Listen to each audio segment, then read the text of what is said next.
Hey there, everyone. Welcome back to another stream.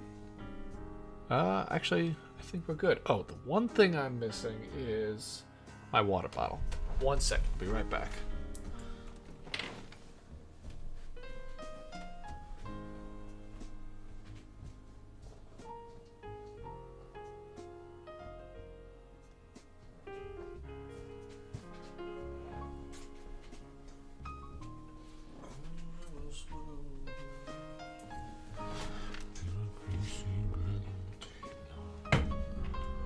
Alright. Now I'm ready. Now I've got all the equipment I need. Alright, I see we got some people participating in the Kaijune challenge in chat. That is awesome. I love to hear it. I love to be able to work alongside other people. You know, we all get to work together. I have a little digital studio here. Before I get started, just let me know. I made sure that I have the right audio input this time, so I should be audible, but just let me know if the music is too loud or anything. And other than that, we're pretty much ready to go. If you are joining us for the very first time, or if you're watching this VOD and you just sort of stumbled upon it, and you haven't watched the other ones, I'll just briefly explain what it is that I'm working on today. Participating in a month-long challenge called Kaijune, where I design a giant monster and or robot every day for the entire month based off of a list of prompts that I wrote. And you can find all of those prompts on our main channel, or on our Unveil, or on my Instagram, or in our Discord. And all of those are linked in the description of this video, as well as in the descriptions of our community posts on the main channel subjectively. And yeah, that's pretty much it. We're gonna dive into this. So now this is day 6 prompts. I'm a little bit ahead on my prompts, so it's June 3rd, but I'm working on day 6's prompt. This music is too loud. Let's turn that down just a little bit. That's better. I can't hear myself talk. The prompt on day 6 is Mercury. You can interpret that however you like. The planet, the god, the element. I'm kind of combining the god and the element a little bit. Mercury, or Quicksilver, as it was known in ancient times, was named after the Roman god of messengers, Mercury. Inspired by the Greek god of messengers, Hermes, so named because it was very quick, fluid, and didn't look like it should have been. So the visuals for this design were inspired both by the metallic nature of the element Mercury and the god after which it was named, often depicted with winged feet. Usually not depicted as a female figure, but as I was saying before, I like drawing female figures.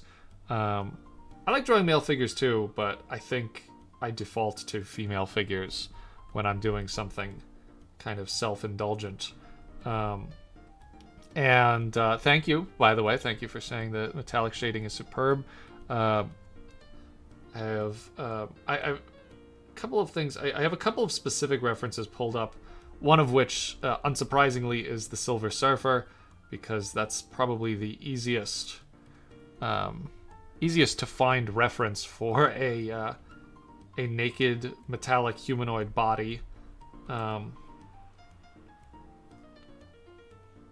It's an interesting thing trying to. I mean, it's been done many times to conform, to wrap metal around a human form, makes some very interesting shapes. And some cool tricks of light. Now, the story that I have for this, I'm not calling it a mech. I'm not really calling it an automaton per se. It is man-made. This is a weapon that was designed by humans to fight off the Goliaths. and it was designed. We've seen some of the weapons made by the stewards. This was designed by the accelerationists, and there's a lot of mystery behind how it was that they ended up creating this. It's a singular entity, and it is living metal that can be transported in vials, thousands of little vials big enough for you to carry, containing this liquid, can be transported through vehicles, carried by hand, and deployed in controlled amounts to combat the Goliaths in different ways. If you don't need it too much, you only need to bring a little. If it's a bigger problem, you can bring more.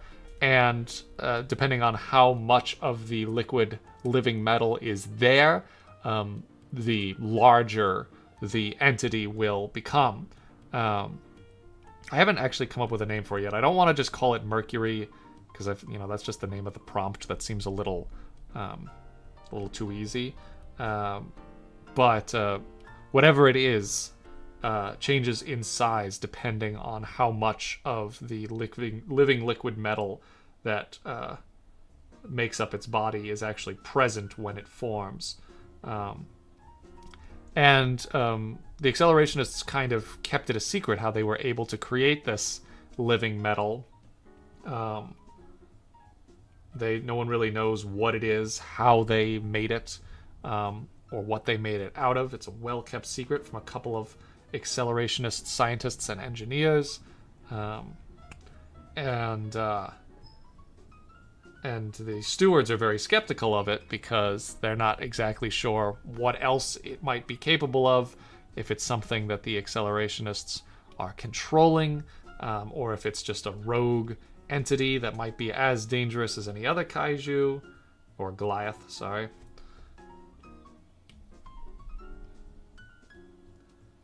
And that's sort of the rough story that I have for it so far. And I'm almost done with this, as you can see. I was working on this yesterday after yesterday's stream, and I got pretty far into it. So I'm probably going to wrap this up pretty early on in the stream, and then we can work on day 7's prompt, which is, I believe, primal, or primeval, or primordial. Either way, I'm going to make a dinosaur kaiju. That's sort of what I'm thinking for that one.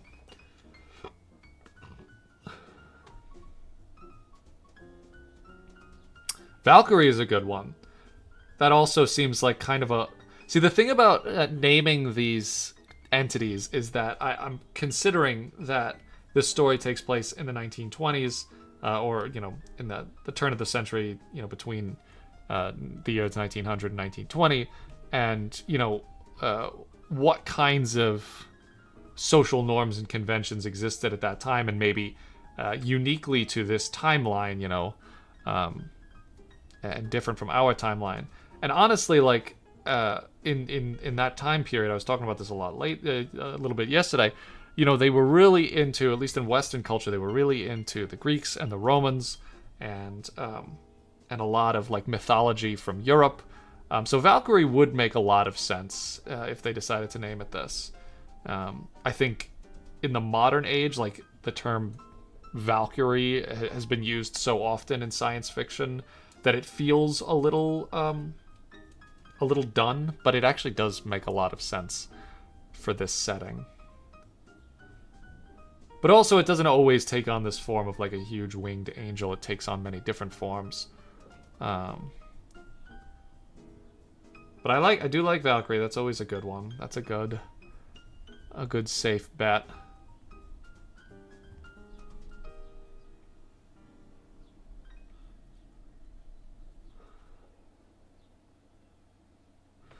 Do I color and start rendering after cleanup steps, or do I do line art and then colors and renders? So I was talking about this a little bit yesterday. You'll see when I start on my second illustration, but actually I could show you in the time-lapse replay of this one. So I do a sketch, very rough, very gestural. You can see me exploring a couple different ideas here of like the liquid metal thing. and I keep it pretty gestural, and I kind of clean it up as I'm working into it. So like as I find, like here, can I pause this? So like here, I start cleaning up some of the lines a little bit. And then around here, I like clean up the thigh. The arms are still kind of loose. And then, I start sketching in the wings and stuff, but then I'm like, all right, I want to add this part here. Kind of go through, add a little bit more detail onto the breast, onto the arm, into the face, onto the head, the other arm, the leg, the thigh, the spear. And then finally I go into the wings, add a little bit more detail. And I do clean it up, but it's not like a separate, it's not a separate illustration. I don't do that over a rough sketch. This one got cleaned up pretty significantly. But like, this one stayed pretty messy throughout most of the process until I got to rendering. And I've been trying different ways of like, so this was as far as I got. This is as clean, as finished as the line work got before I got to this part, when I just started painting in colors. And like, I kind of all kept it on one layer, and I painted over the lines. I replaced some of the lines and stuff. And I'm pretty happy with this. It's hard with the machinery. I struggle with machinery. I talked about this when I was working on this one on stream, where it's like, it just doesn't click with me. So that one I kept a little bit more sloppy. This one is kind of sort of in between those two. It depends on the subject. No, it depends on the subject matter, I think.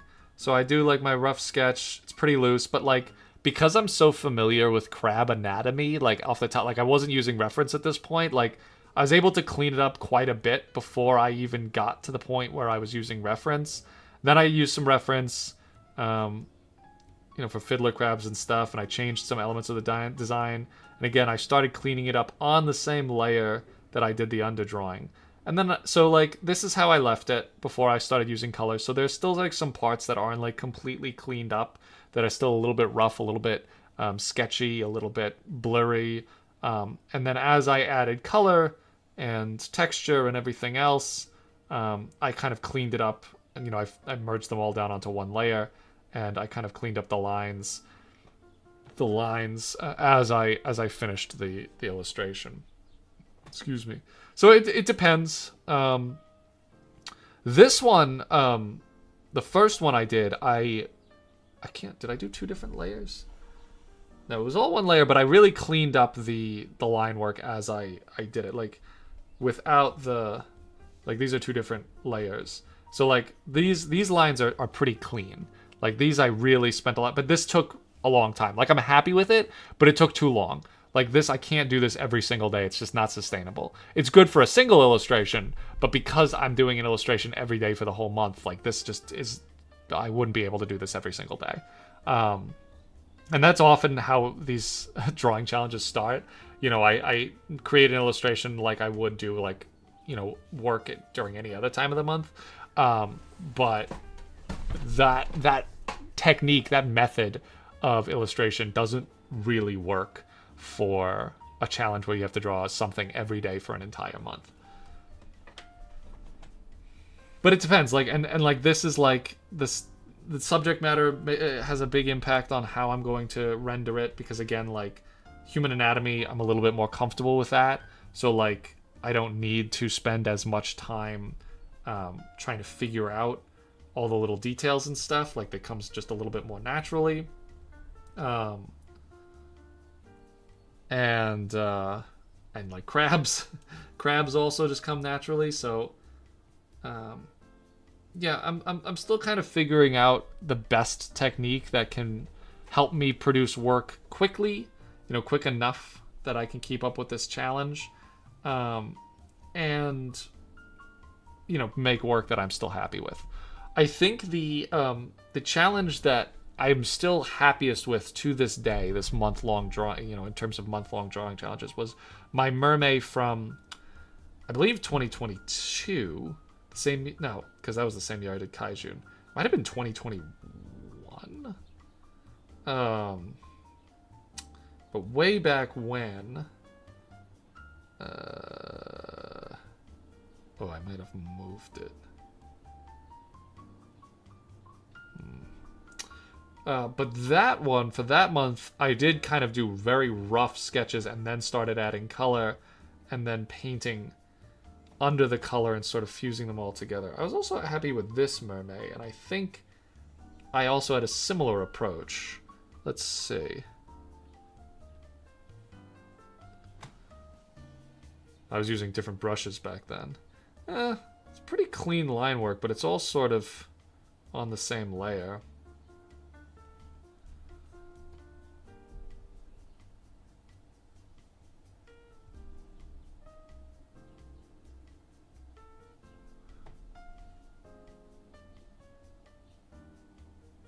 Where's the first mermaid that I did? Did I put that together with all the other October stuff? I don't know. I don't know where it is. There's a lot of work on this.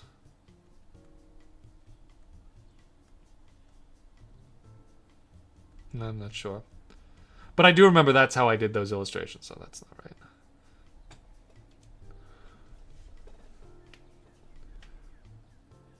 Yes, the year with the that ended with the illustration of Argyle Finch and Mira.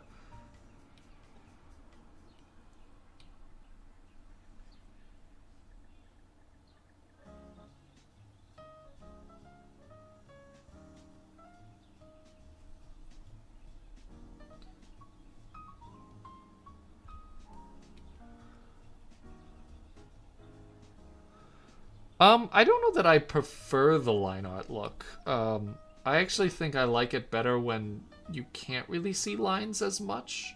I think in general I like illustrations that sort of have a lot of clearly defined shapes, but those shapes are described with color rather than with line. I don't like, I like super painterly, but for my own work, I don't want it to look super painterly. I want it to look very clean and crisp. But I also want it to... I don't want the lines to carry all of that. Oh, let me pull up...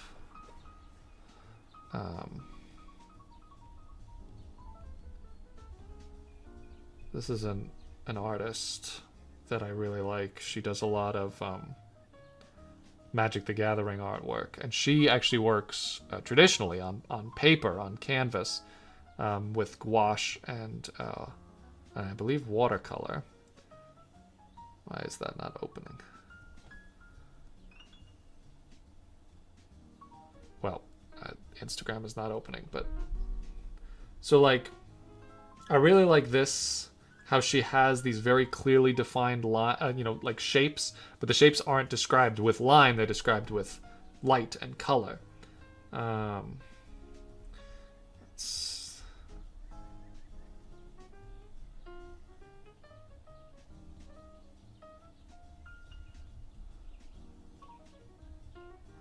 That's really beautiful. She did this recent artwork for Magic the Gathering. That's a good example too, actually.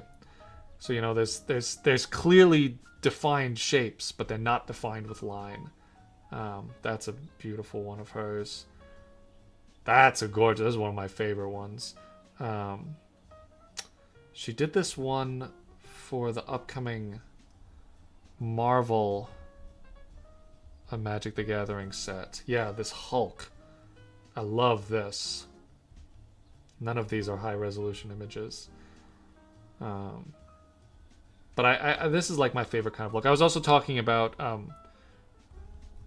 J.C. Leyendecker, much older illustrator, and again, clear, sharp shapes, but not really described by line. They're described by brushstroke. So I like using line to figure out my shapes and then using color to give definition to those shapes without the line staying there.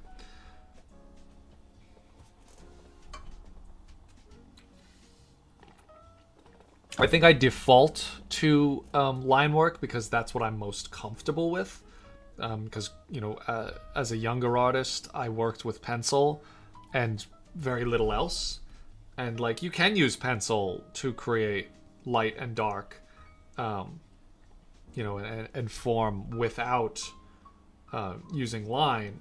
But I never did. I always worked with lines, and and actually another illustrator that I love who works like just with lines and color too. I shouldn't say just with lines, but she uses a lot of lines.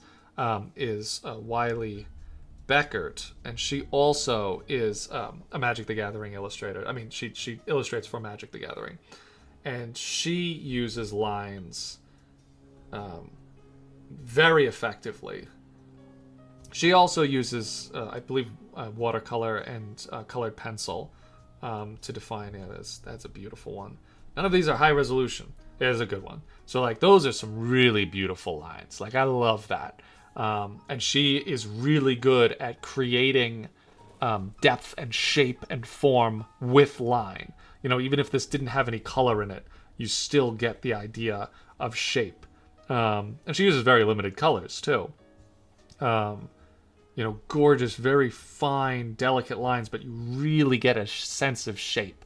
This is really, really good stuff. So I like this look too. I like both line and color. But I think what I like about this is that line is used very delicately, very considered. This is a Magic the Gathering card. This is a beautiful, beautiful piece. I love this. I have that card in one of my decks, actually. It's not a half bad board wipe. So, and you can see, like, that's the piece. Like, that's the original. You can see how big it is. It's not a huge piece. So she really works into those tiny little details with very fine tools. So I like lines. I like good lines. Oh, this is the chimpanzee one is one of my favorites. That's probably from Magic too. Yeah, I don't recognize that one, but it seems like Magic. This is a gorgeous one too. Yeah, really great use of shape. I was saying this the other day on my stream, like, I can't be showing you guys really, really good artists on my stream because then I go back to my own work and I'm like, oh boy, this is not nearly as good as that artist. Wiley Beckert is like top tier inspiration for me as an illustrator. Not only do I love, what she makes, but I also just love, what she's done with her career. She's a freelance illustrator.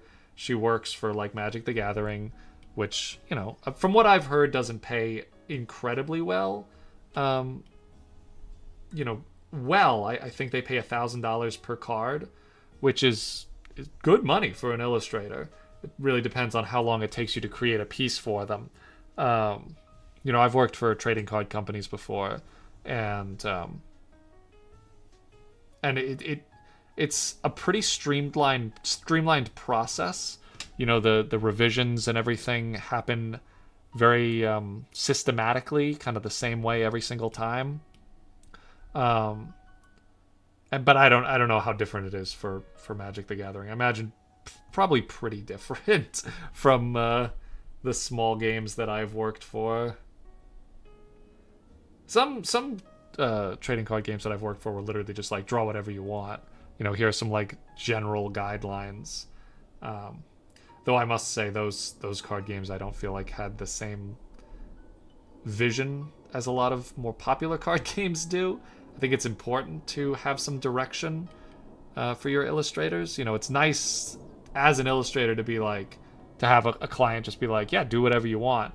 But, from the point of view of, the consumer who is interested in your game, it really helps if you as the creator of the game have a clear vision for what that game is going to look like, what the world looks like, what the general art style will look like. Excuse me.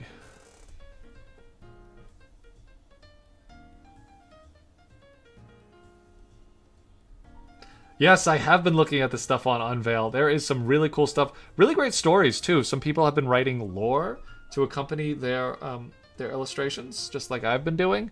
And like, I want some of it to be like canon. Like, I want to include some of it into the world and story of Kaijune 2026, like officially. So I think whenever I make the first video for the month, I want to include some of the pieces that I think best represent, best feel like they belong in the world of this Kaijun challenge.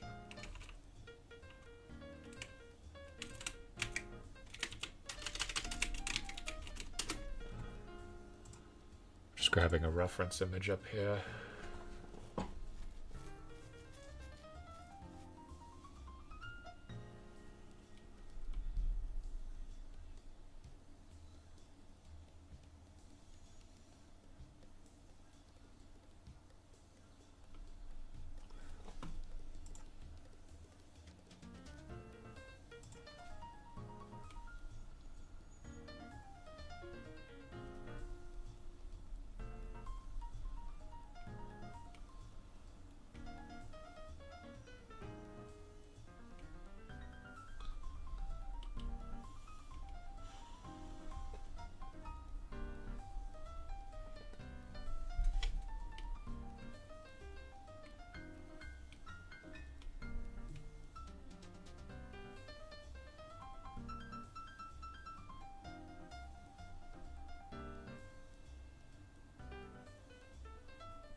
You guys hear the birds flying outside my window? I think there's a nest, or maybe two, in this big bush right outside my window. I've been hearing babies, although the baby's probably pretty big by now. Pretty late in the season.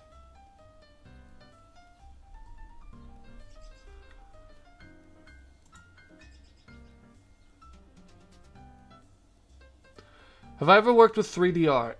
No, not in a... Well, I remember for one sponsorship that I had many years ago, I practiced a little bit in Maya, but I wouldn't say I really created anything. And I've never worked in any traditional 3D media. Like, I've never worked... Not never, I mean, when I was younger... like in school, I made a little clay mug.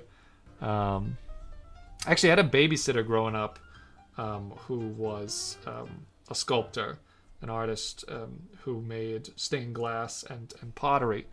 And she had a kiln in her basement. And when my sisters and I would go there after school, sometimes people picture babysitters, they picture a pretty young person. She was like my mom's age. She wasn't like a teenager. But we'd go to her house, and sometimes she'd let us sculpt things and put them in the kiln, and that was always a lot of fun.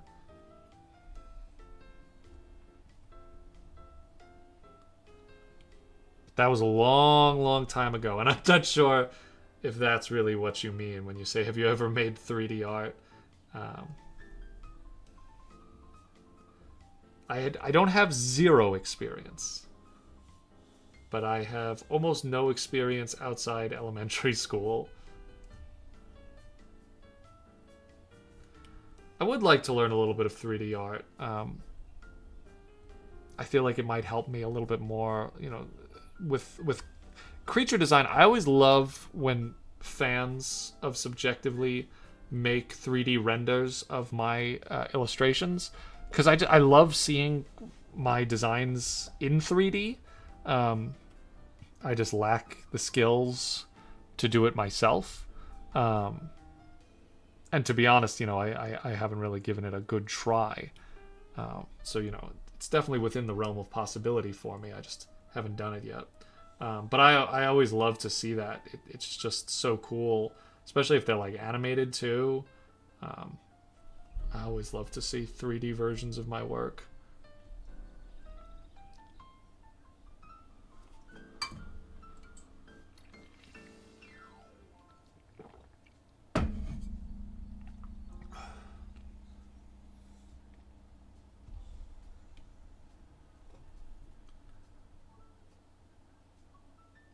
Yeah, I'm really going back to what someone was saying about checking the Unveil and all of the artwork that's been uploaded there. I'm really proud, honestly. Like, it makes me feel so happy and accomplished, that we have these artists that are willing to participate in this challenge in whatever way that they would, like to participate in it, with either writing or illustration or some other form of artwork. It's cool to be part of a collaborative project like this. And I think it can do a lot for storytelling and world building if you work collaboratively, if you work with other artists. And I just love to be able to inspire other people to want to create. I think that's the most valuable thing any artist can ever do, is inspire other artists to create. That's really what I feel like the world needs, is more people willing to take a risk. Honestly, making artwork, especially in the modern day, is always a risk. You are creating something, that takes your time and your effort, and, in a way is, a version of yourself. You're presenting something about yourself. You're presenting your perspective or your abilities or your skills, and making yourself vulnerable to judgment and criticism of strangers on the internet. And that's a very hard thing to do, but I think it's a very valuable thing. And I like to be able to encourage people to take that risk, because I personally, I can say it's very fulfilling. Sometimes it's a little depressing. Sometimes it's hard, to put yourself out there and share your work with the world, and to have people say, well, this sucks. Because that definitely happens, no matter how talented of an artist you are, there will always be someone who says, this sucks. And that's, you might think, but it's true. I mean, think about a game like League of Legends. Think about how beautiful all the artwork in that game is. But people still nitpick it. People still complain about it. People still say it's not good, or it's not what they wanted, or they want something else. And, those illustrators are so objectively talented. But, there are people who just don't appreciate that. And they just see it as a product that they're not willing to pay for whatever reason. And I think a lot of people, who could be very talented and successful artists, never even try, because it's just too scary. The idea of putting yourself out there, trying to do something that people might not like, that there isn't like an objective, correct way to do. Most people will just never try that. Like, I know so many very intelligent people, very smart people who are in fields of like science and math and engineering, and these people are so good at so many things. And I always think to myself, like, these people, if they applied themselves to art, illustration, even learning an instrument or something like that, they would be really, really good at it. Like, they would probably be better than me in a matter of months if they really wanted to learn it.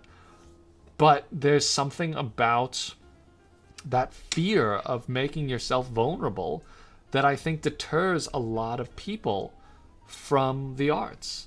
And so that's a skill, even if you feel like your technical skills as an illustrator are subpar, or that they need improvement, or they're not as good as that person or this person.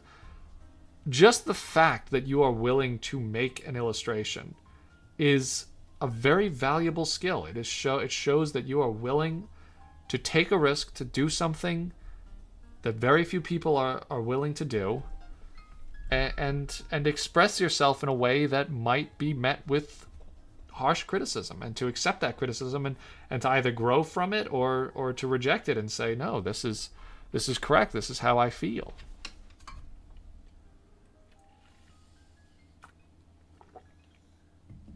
Well, you're very welcome for me inspiring you. I like I said, this is what I love to do as an illustrator. I myself feel like I'm, a lot of the times, like, I'm not a very good illustrator. Not that I'm not a very good illustrator, it's just that I have a lot. I have a lot to learn. And I think that's also important for all illustrators to feel that way, that you never know everything. There's never a point in your career as an illustrator, or really as anything, where you should feel like, okay, I know everything. There's nothing else for me to learn. I am the best at what I could possibly do. You should never feel like that. There should always be something more for you to learn. Excuse me. For a number of reasons, not the least of which being that it's not true. You're never done learning. But, I digress. I feel like that sometimes, but then I think about the communities that I've made, through Subjectively and through my Instagram and stuff, and I'm like, okay, that's worth it. Even if I'm not the best illustrator in the world, even if I'm not the most successful illustrator in the world, even if I'm not the most, well-paid illustrator in the world, I've still managed to create a community that I'm very proud of. And I'm glad that I am able to inspire you. And I hope that you continue working, even if you don't become a professional illustrator, even if you don't get paid for it, I hope you still create artwork. Because a lot of people, they feel like if they're not getting paid, it's not worth doing. And yeah, that's it makes a lot of sense. We live in a world where you need money to survive. You can't, you can technically, you can survive without money. It's just the social and political systems that we live in make it impossible to live comfortably without money. I guess that's also not true. You can, depending on who you are, you can live comfortably, but if you want a toilet and a roof over your head and food every day that, doesn't come from, a bush or from the river, then you need money.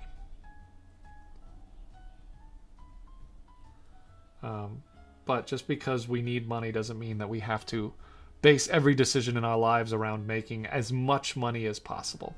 You can do things that are fulfilling in ways other than financial ways, and it's almost more valuable to pursue those interests.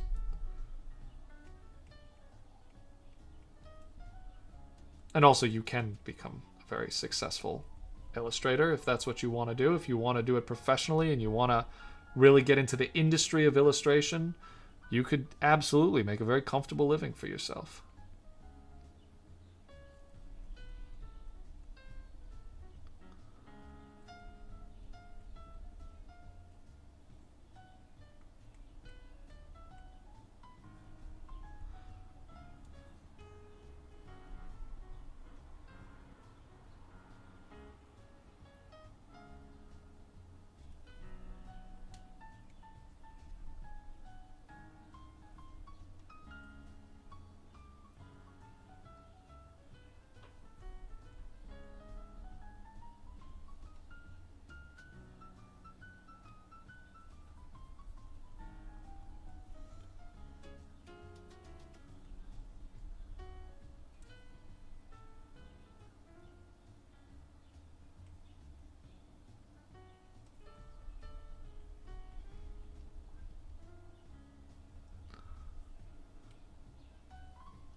too dark, isn't it? This jazzy tune in the background is some nice stream-safe jazz by Altabes Studios, or Altabe Studio, I guess. It's just called Work Jazz for 4 Seasons, stream-safe Creative Commons. One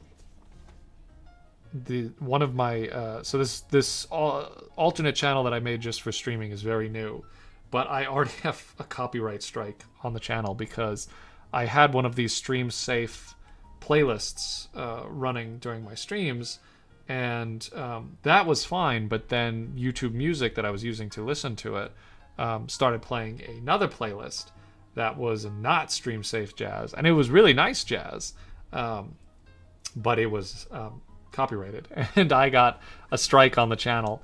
So now I make absolutely sure that the only music I play while I'm streaming is stream safe, Creative Commons, not copyrighted, so that I don't get another strike on the channel, because it would be really funny if I made this channel and it immediately got taken down due to copyright strikes.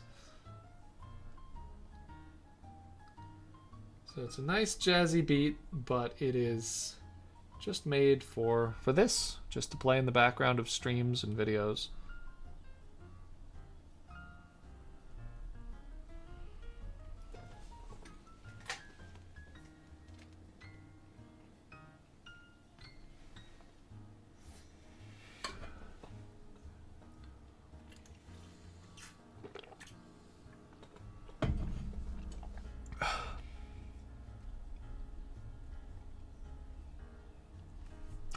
That's the biggest difference between YouTube and Twitch. I don't know exactly what the rules are for copyright infringement on Twitch, but I do know that people can like play copyrighted music on Twitch streams and not actually get copyrighted for it. I'm not sure why. Maybe it doesn't. Maybe they don't use it in the VODs. I'm not sure why they're able to do that. And again, like, there wasn't any problem with it until I uploaded the VOD to my YouTube channel. And then that's the big no-no.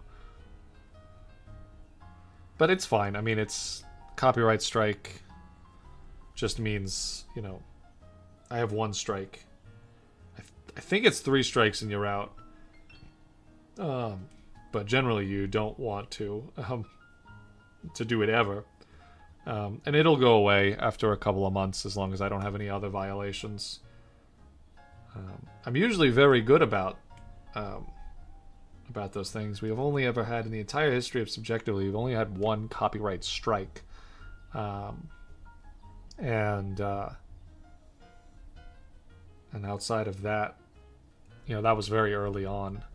But I just wasn't paying attention because, I was in the stream and I hadn't noticed that a new playlist had started playing and that it wasn't stream safe. So you gotta pay attention. Now I always make sure to loop the playlist. So after a couple of hours, you're gonna notice it's the same songs that keep playing over and over again.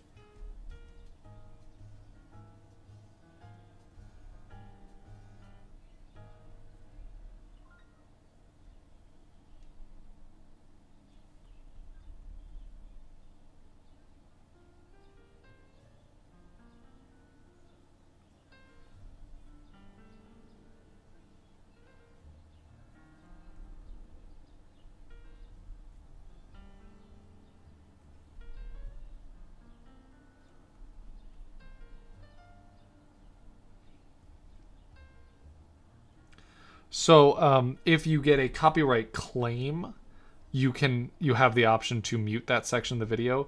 If you get a copyright strike, the video is taken down. You cannot. I mean, you can argue to have, you can dispute it, and argue with the claimant or with YouTube to have it put back up. But I had no right to use that song. It was just negligence, and I couldn't argue that. But that VOD was taken down. That was the one where I was designing the Shyvana skin.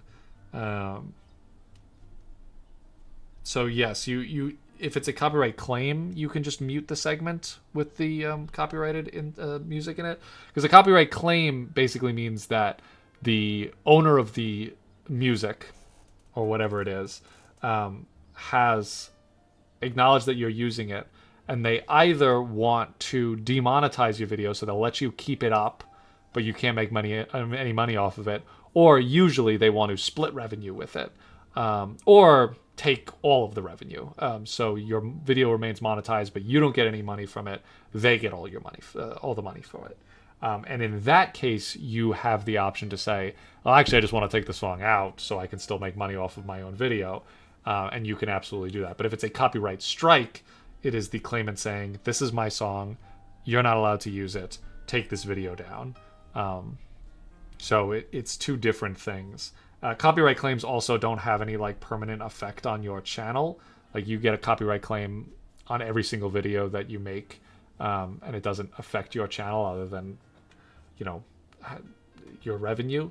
It's not a good thing. You don't want to do that, but it's not the same thing as a copyright strike, where if you have multiple copyright strikes, your channel can be taken down.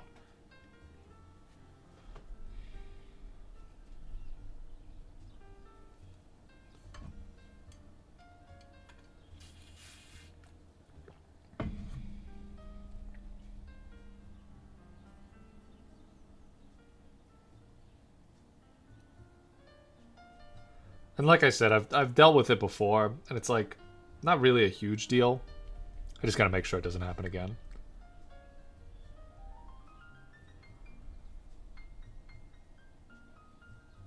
Trust me, guys, I've been doing this for a while. Subjectively is almost 10 years old now. It's gonna be 8 years old this July. But yeah, you actually have to do a whole thing if you get a copyright strike on your YouTube channel. It makes you do like a copyright strike school. You have to. It's kind of like if you have your driver's license revoked, you have to take another road test or written test, and similarly, you have to like go through this whole little program, answer a bunch of questions to make sure you understand the copyright laws on YouTube before the strike can be removed from your channel. So I know how it works. I got my education. I remember the very first copyright strike, and I think the only copyright strike that we've ever gotten on the main Subjectively channel. It was when we were first starting, maybe our first year, and we made this video about just the worst character designs that we could think of. And it was such a stupid video that we made mostly as a joke. And I remember the thumbnail looking so stupid. And it had Ivy Valentine from Soul Calibur's ass. And the lion from... what the fuck was that show called? There was this sitcom from the early 2000s, this 3D animated sitcom. It was called like The Pride... Father of the Pride. It was called Father of the Pride. This horrible sitcom from the 2000s. And it had like that and Ivy Valentine in the thumbnail. Specifically Ivy Valentine's ass. Or maybe her boobs, I can't remember. And so we got a copyright claim or a copyright strike. And I remember like looking on my phone, on the YouTube Studio app on my phone, and seeing it. I was out in public and I was like, oh my God, I was so concerned. I thought we had violated some terms of service with like the thumbnail. I thought by putting boobs in the thumbnail, we had like violated some like decency rule on YouTube. And then I found out that I think it was like the Transformers, like the 80s Transformers. We put it in for like 2 seconds, Transformers, robots in disguise. Like we had that at one point, and that got copyright striked. I think that was something else though, because that was just a claim. I think we could mute that part. I don't remember what we had in it that got copyright struck. Yes, it was John Goodman in Father of the Pride. The John Goodman lion from Father of the Pride. Do yourself a favor, don't look it up. It's just awful. It's just the worst. And then look it up. It is worth. It actually is worth looking at. We can't just hide from all the mistakes that humanity has ever made. We have to embrace them. We have to look at them and say, why did this happen, and how can we make sure it never happens again?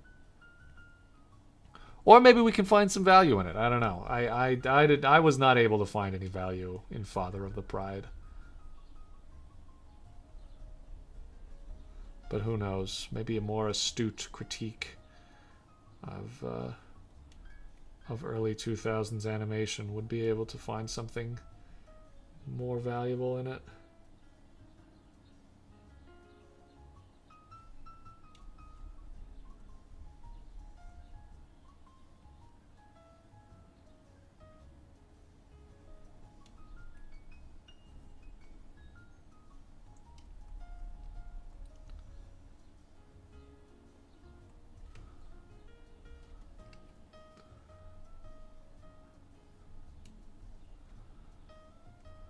Yeah, I remember I had some DVD or VHS that I had as a kid, some movie that I liked watching, maybe it was like Madagascar or something, had an ad for that show on the DVD. And I remember thinking, like, what is this? This looks so weird.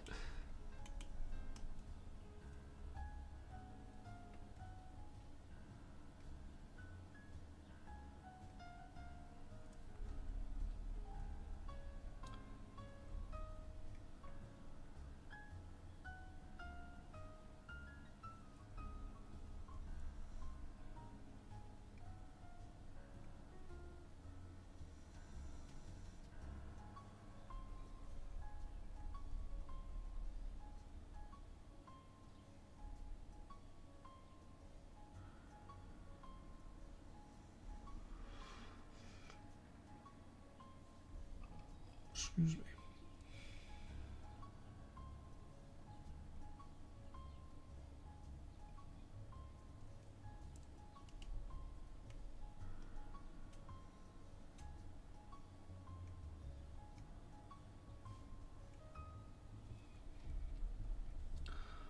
All right. I think I'm pretty much done with this. I think this one is done and dusted. And I am ready to move on to day 7. This is going to be a fun one. What am I making these? 11 by 9 inches. And day 7, I'm just going to double check the specific word. It's either primal or primeval or primordial. And just make sure I got the right word here. Primal. Day 7 is primal.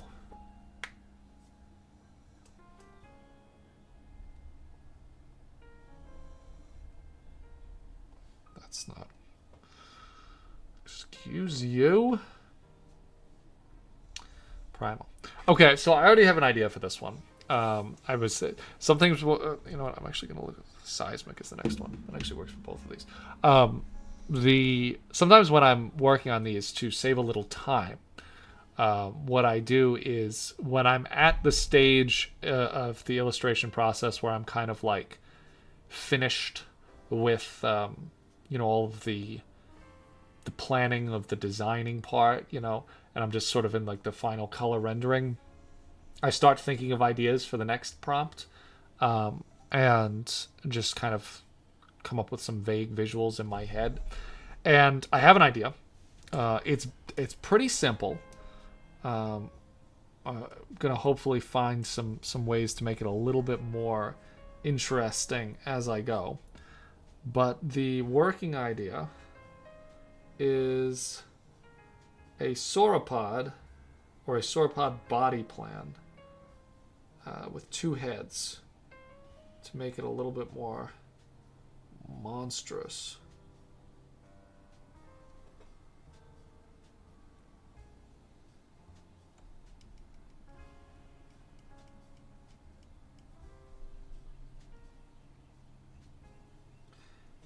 And I think, oh, you know what? I actually want to do it more, pose it more like this.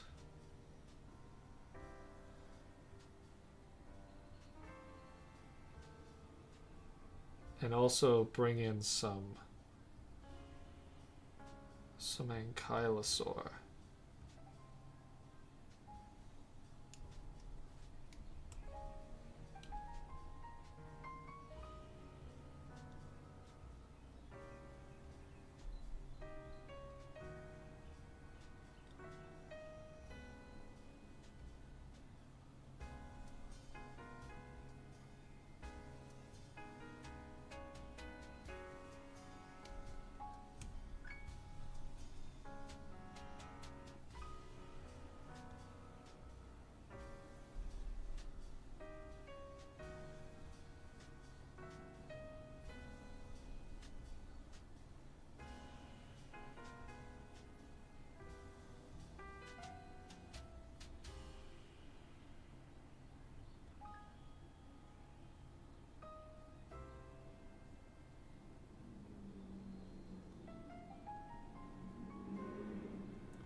So if you were wondering, when you joined the stream, what kind of process I take as far as, line work, now you can sort of get an idea of what that process looks like and how I go from sketch into finished design.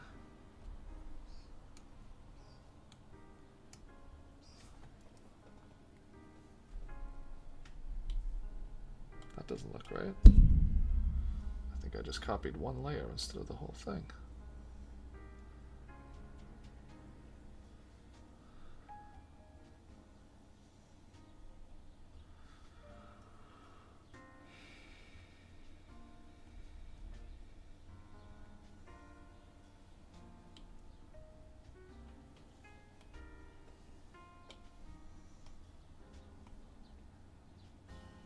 Yes, you can absolutely start later days whenever you want. If you are finished with a prompt and you feel like you've got more time to work on another one, start another one. By all means. It's a great way to make sure you don't fall behind. I mean, that's true with any assignment that you have in the world of illustration or otherwise. If you have more time, do more work.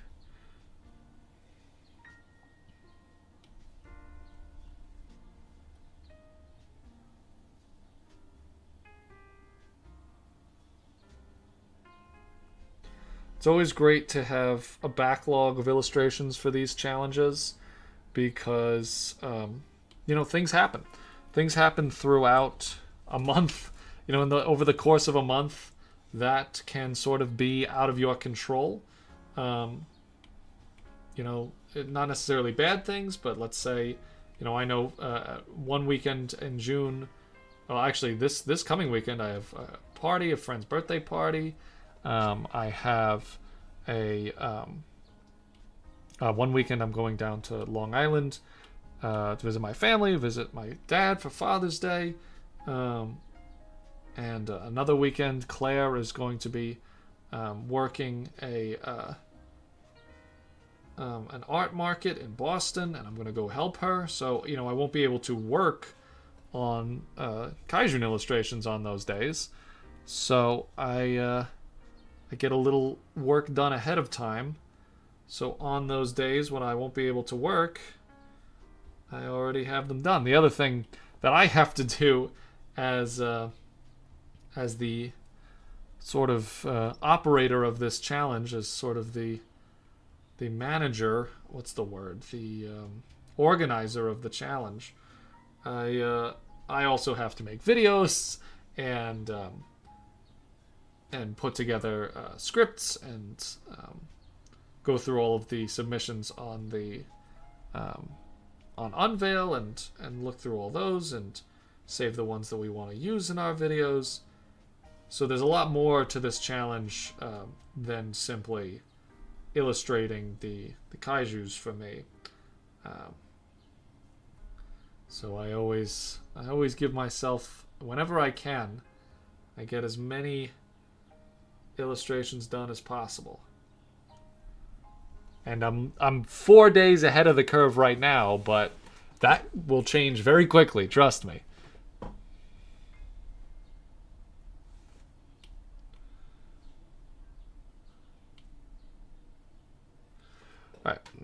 Alright, so after this sort of like very rough sketching process, you know, pretty basic underlying, kind of just figure out the silhouette, where I sort of want everything to go.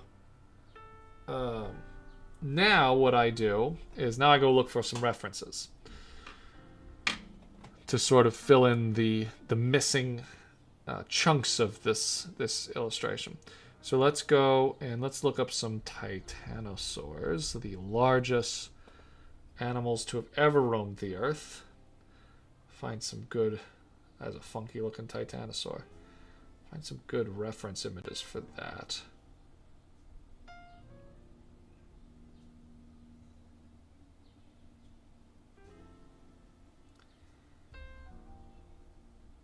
It's a pretty good one.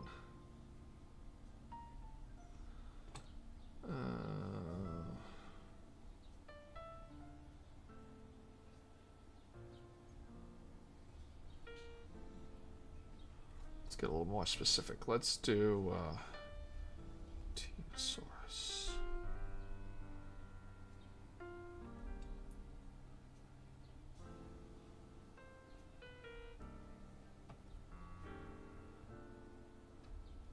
Oh, I like these. I like how bulky they are. I like that a lot. Big, thick neck.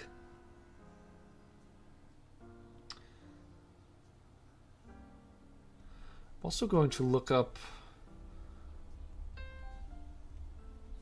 feet. This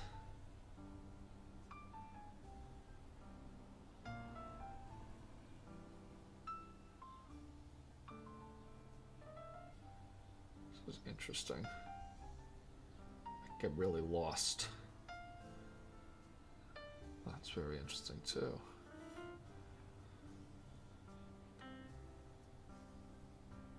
Nice illustration. A couple of different ideas we could use there. That's a very good reference too.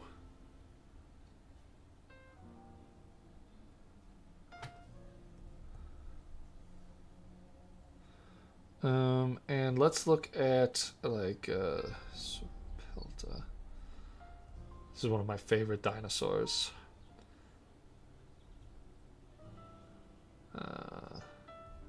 And that's a good one. And hey, look, that's my artwork. That's me. There I am, Gary. There I am.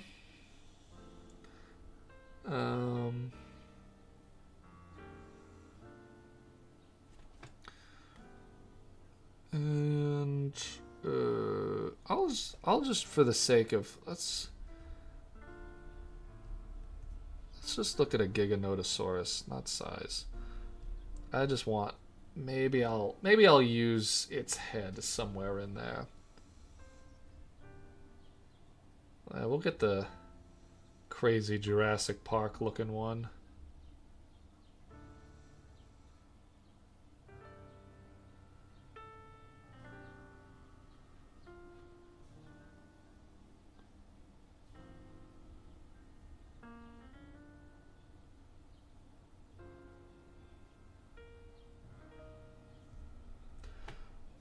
Let's also do card.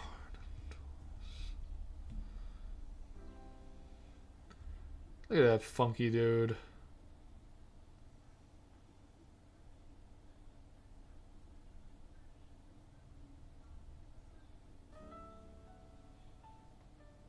Carnotaurus is one of those dinosaurs where I really like the sillier, more possibly more scientifically accurate depictions of the animal. Like that's just a cool looking animal. But for my purposes, yeah, I like the scientifically inaccurate elbowed Carnotaurus from, I'm assuming this is from Jurassic Park. Or one of the Jurassic Park games. Oh no, this is from Jurassic World Evolution.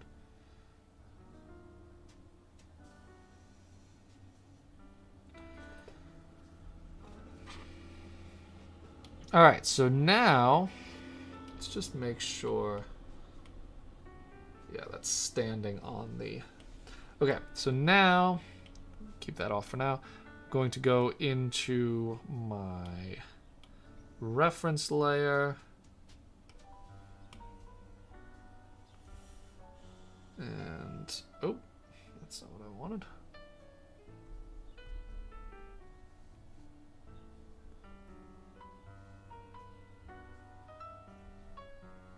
I want to start with the feet. Because I find sauropod feet very interesting. I did an alright job drawing them from memory. And like, again, I'm not going for like scientific accuracy per se. But I just, the scientifically accurate way of drawing sauropod feet, I think is the coolest way of drawing sauropod feet. I just think that it's so, it's so unique. There's like really no animal alive today that had feet like sauropods. Closest thing is like an elephant.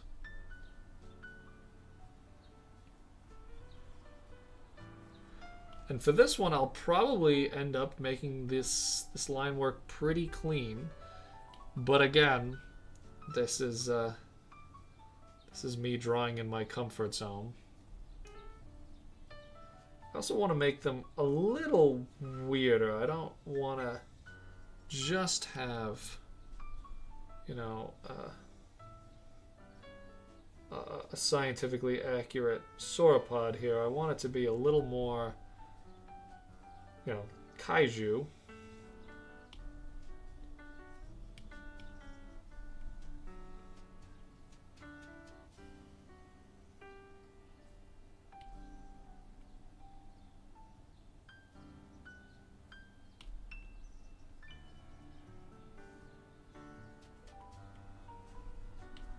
It's easy to get kind of lost in your reference when you are, when you find something that's already pretty cool, like sauropods are kind of cool without having to turn them into, I mean, they're basically kaijus already. But, I don't want this to just look like a sauropod. I want it to sort of feel like a crazy, impossible creature.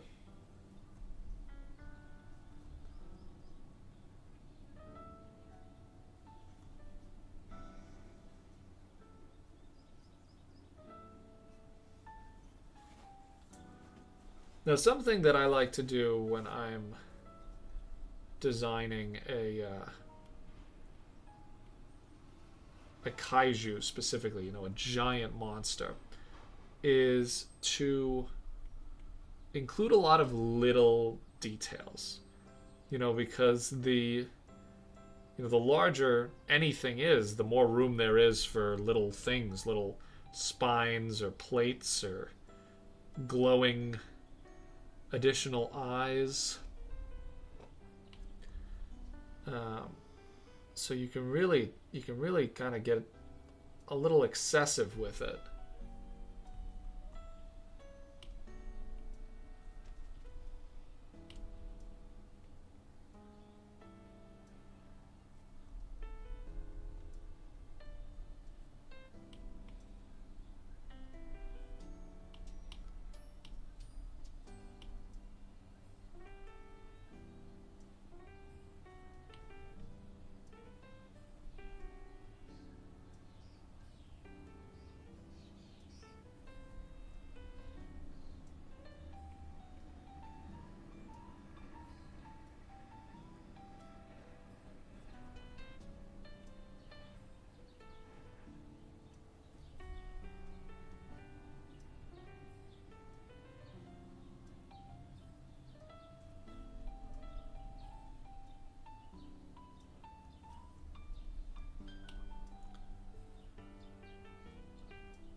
find myself double checking my music so that I know I'm still on the.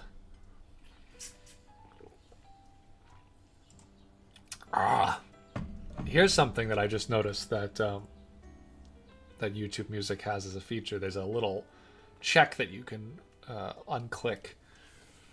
Autoplay adds similar content to the end of the queue.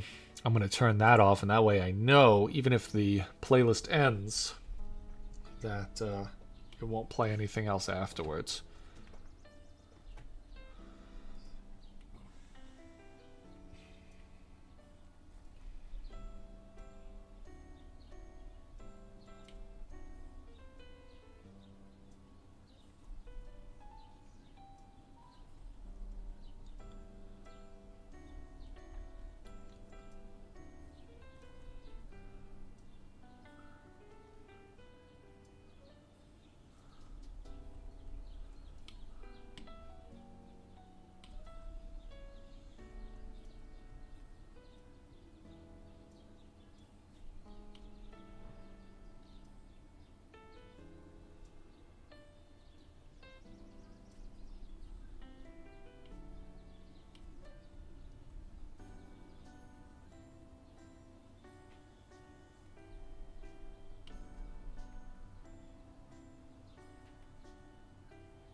I was gonna say that this music that's playing right now feels kind of like almost Christmassy, but then I looked at the playlist, and I was reminded that the playlist is called like Jazz for All Four Seasons, and this is the winter season, I guess. So that's intentional.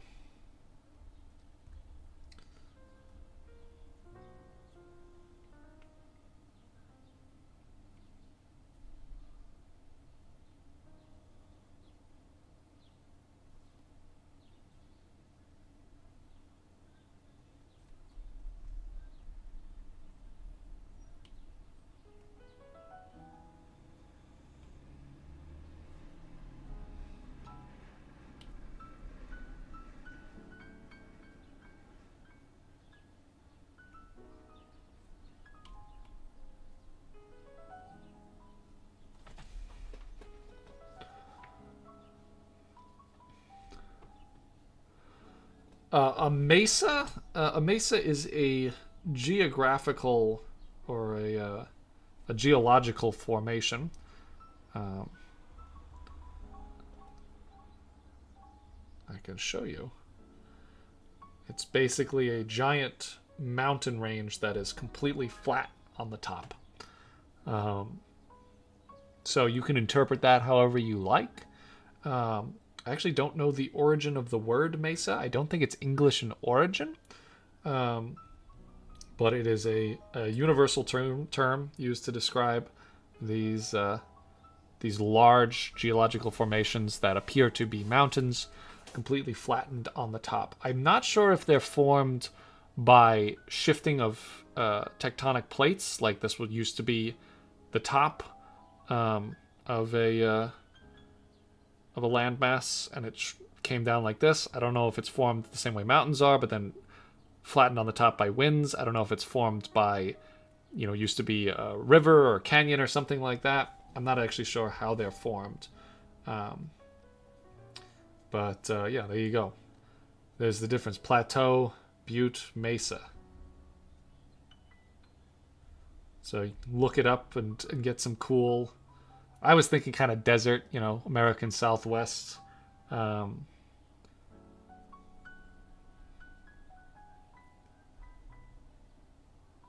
I'll do a little research when I get to that prompt into how mesas are actually formed.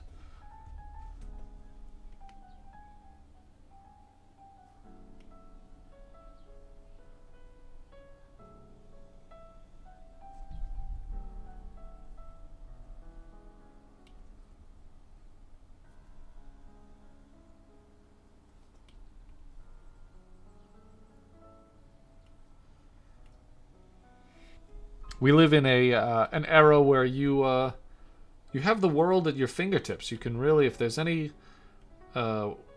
word that you're not familiar with on the prompt list, feel free to just Google it. part of the reason I choose words like that is so people can learn about them. You know, not everyone is familiar with words like estoc or mesa or even like equine. Some people are like, what does that mean? So part of the reason I put words like that on the list is so that people can look them up and find out what they mean. So I hope that all of you, you know, if you are confused by any of those words, that you use the resources that we have to look into them and find out more. I think I want to find out more about mesas myself and find out how they are formed.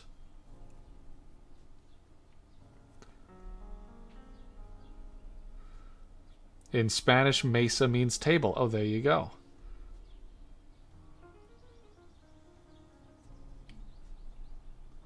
That makes a lot of sense because they are flat on the top.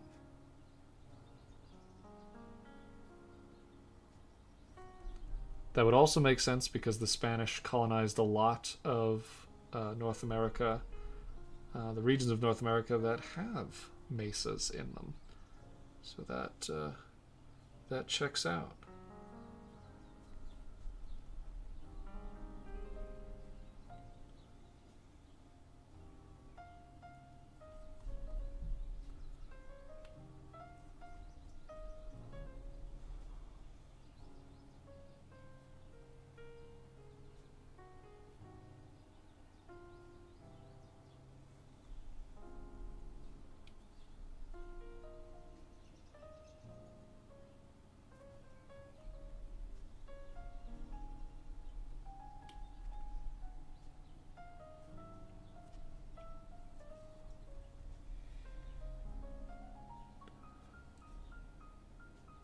Plates push against each other, pushing plates up and window rain. Oh, okay. So it was kind of both of the things that I was thinking. And yes, Mesa is also a town in Arizona. I'm assuming named after the geological formations. Named after a table.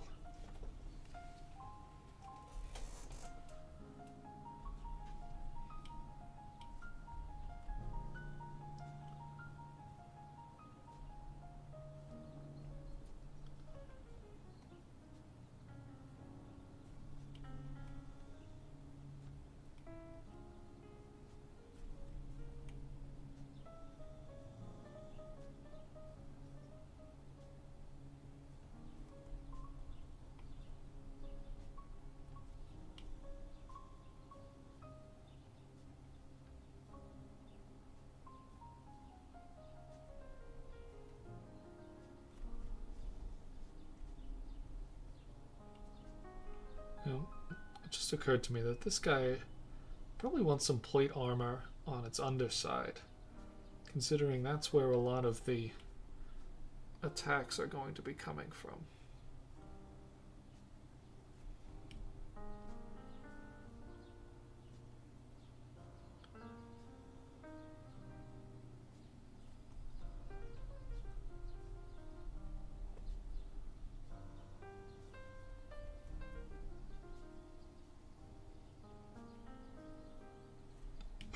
Excuse me.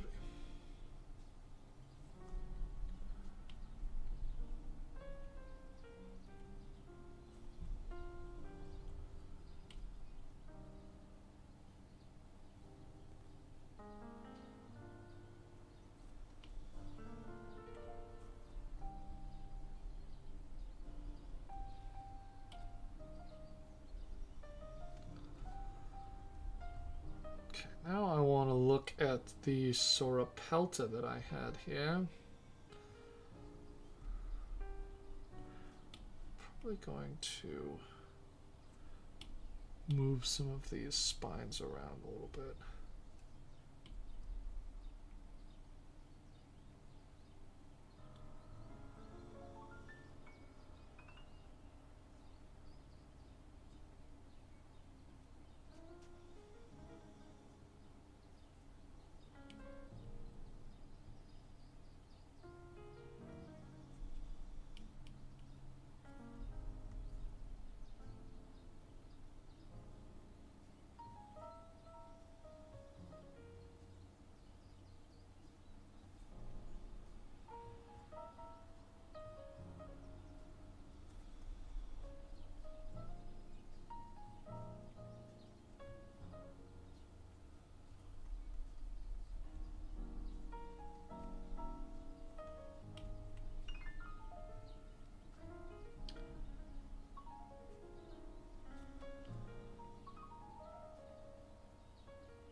think I want to do a. This is just I'm just thinking about this.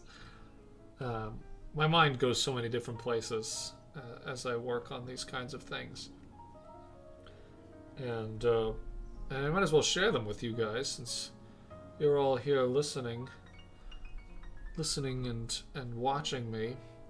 But I'm thinking I want to make a glacier kaiju at some point this month. I'm thinking about how out here, I was thinking about geological formations. We're talking about mesas and stuff. And I'm thinking about how where I live in this part of the United States on the northeast coast, there are a lot of geological formations were formed by glaciers. Millions and, hundreds of thousands and millions of years ago. As the glaciers receded northwards during the end of the Pleistocene, they basically dragged the earth behind them as they melted. So you imagine an ice cube melting and slowly shrinking in size and receding towards the very center where it's coldest. But imagine that ice cube now weighs millions of tons and has 30% of all of the world's water.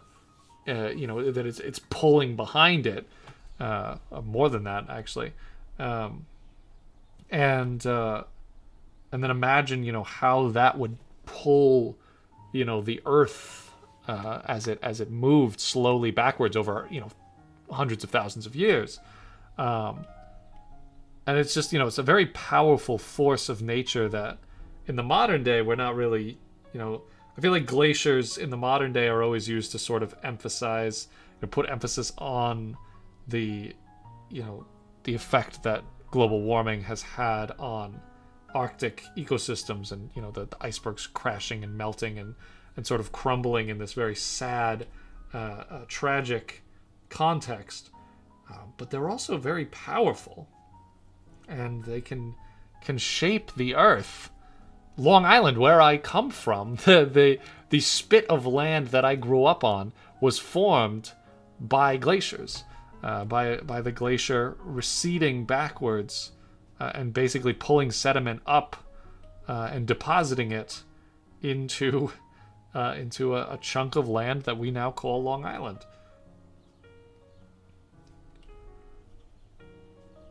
And now it's home to very wealthy cops. And Bob Dylan.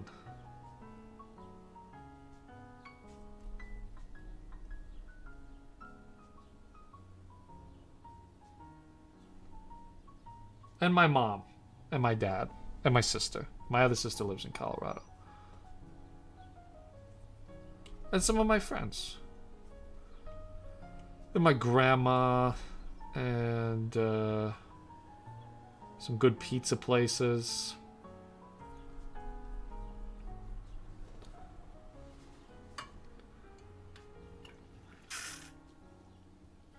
They form the Finger Lakes. A lot of cool hiking spots up in Maine were formed by glacier. A lot of big lakes and kettle holes. If you've ever heard of a kettle hole, it's a geographical formation, a type of body of fresh water formed basically when a big chunk of stone or glaciers basically pulled out of the earth, and what has remained is this big cavity that fills up with fresh water, usually just rainwater and melt water from the snow and stuff, and it forms these lakes.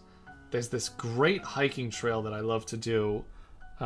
If you ever go hiking in Acadia National Park up in Maine, really beautiful, slightly challenging trail called the Beehive. It's a relatively small mountain, but it is very steep. It kind of goes straight up. It's a ladder trail. You have to climb up using these metal rods that are drilled into the rocks that the park put there, so that people didn't have to just raw dog it up the side of this mountain. And it's strenuous, but it's not so strenuous. Like, I did it as a kid. Like, it's not so strenuous that you can't do it. As long as you're like fairly in shape, it's definitely possible. Like I said, I did it when I was very, very young, and I can do it now as a 30-year-old who's not super in shape. I'm not a mountain man by any stretch of the imagination, but I'm still able to do that trail.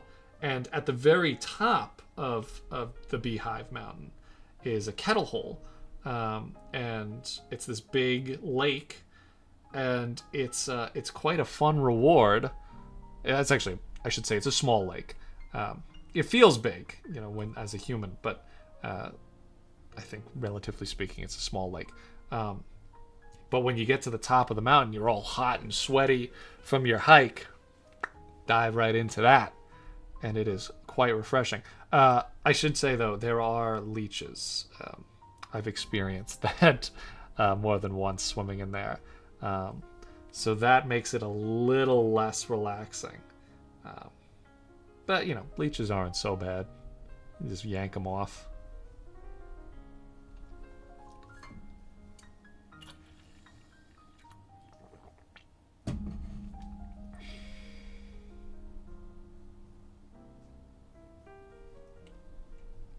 They're weird, though. Getting bit by a leech, you don't really feel it. They don't have a very painful bite. But then when you see them on you, it's terrifying, because they move. It's not like a tick. If you ever had a tick on you, it's gross. You're like, oh, God, it's a parasite sucking my blood and maybe giving me Lyme disease. But, you pull them off and they don't really move. But a leech, you can see them swelling up as they drink your blood, and they still they like wriggle. And if you try to pull them off, they kind of like wriggle so that you can't really get a good grip on them. So that's kind of, that's like the gross part of the leeches. I don't think there are any like diseases you can get like that a leech transmits. I mean, you can definitely like, the wound that it leaves behind can get infected. But I don't think, like, with ticks, I don't think they carry disease. Although that would be hard to believe they didn't carry disease. But I don't know, I'm not a leech expert.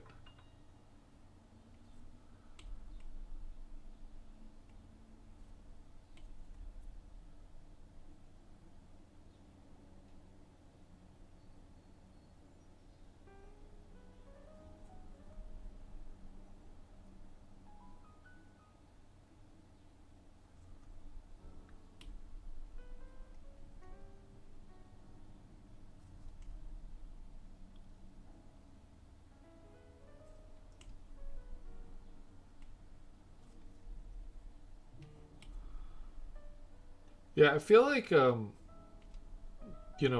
dislike for worms, that skeevy feeling that worms give you. I feel like that's a very primal, a very primal fear, a very primal discomfort. We recognize parasites as these strange threats, very much a danger to us. But it's not a danger in the same way that like a bear or a tiger is dangerous.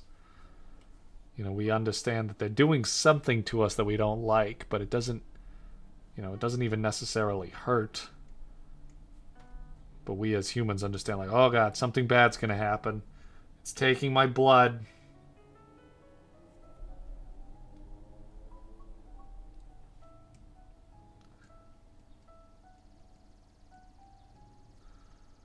Giving me malaria.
Hey, what happened to my Giganotosaurus?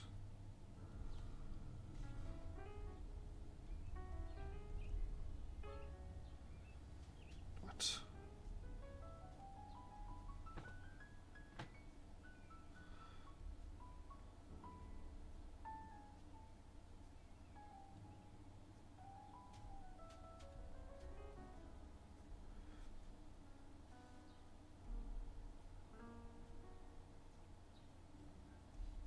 Huh?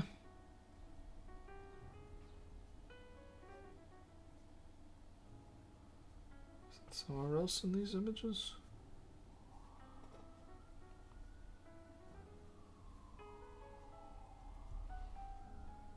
There it is. It's hidden somewhere. I don't know where that happened.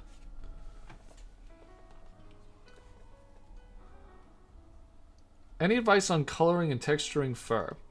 I like to sort of simplify fur into larger geometric patterns rather than trying to illustrate every little hair. So, instead of, if you're looking at a reference and you see like, well, let me pull up an example of what I mean. So like, if you're drawing a wolf, you're painting a wolf, right?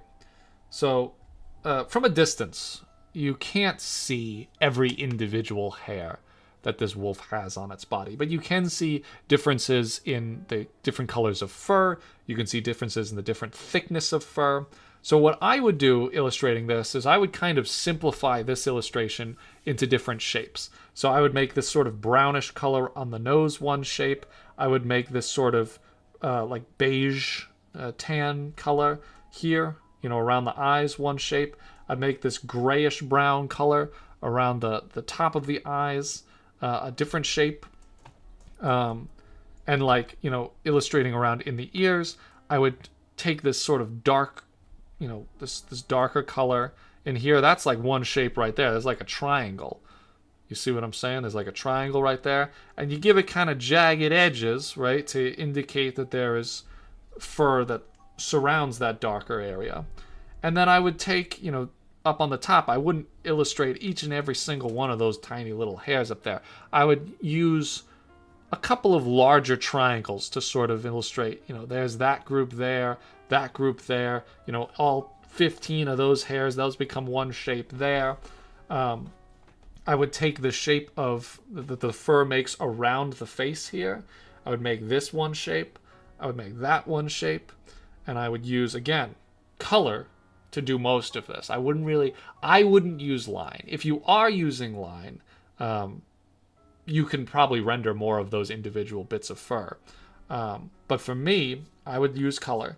And again, I would use larger shapes to illustrate the overall visual that you get from a distance. And then like down here, there's still fur on the wolf's legs. Obviously, wolf legs are not naked. But because there's less fur here, you don't really need to use the same technique to convey that texture. So really simplify I've talked about J.C. Leyendecker a lot over the past couple of streams, but the way he does hair, I think, is a cool way to think about fur too. So like from a distance, that looks like, on the top of the guy's head, it looks like hair, right? That makes sense. You understand that that's hair. But when you zoom in, it's not actually what hair looks like. It almost looks like one solid form. It looks like plates or something. It looks like a solid object. And what he does is he simplifies multiple little hairs into solid shapes that you can then paint and understand the surfaces of each one of those shapes. The light is shining from over here. This, the kind of, these guys' hairs are slicked back because, it's the 20s and that's how people did their hair.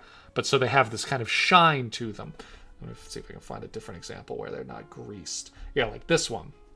This is natural hair. It's not greased. But again, he didn't illustrate every single strand of hair in this guy's head.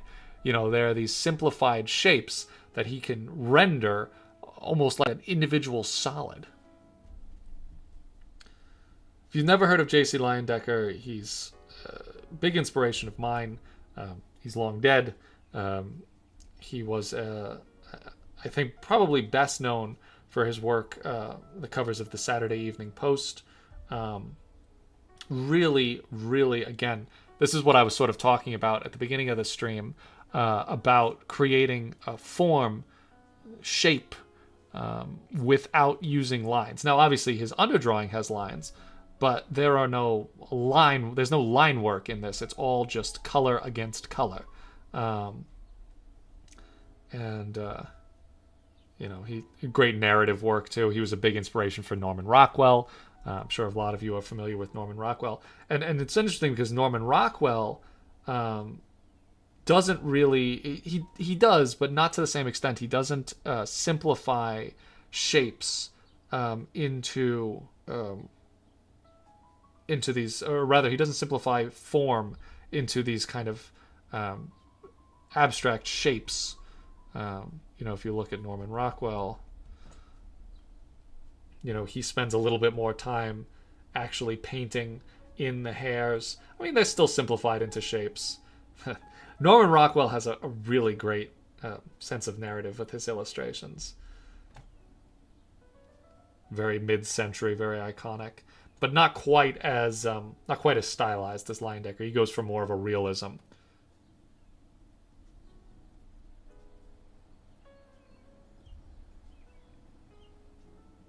Sure you're familiar with this illustration. This is a great one too.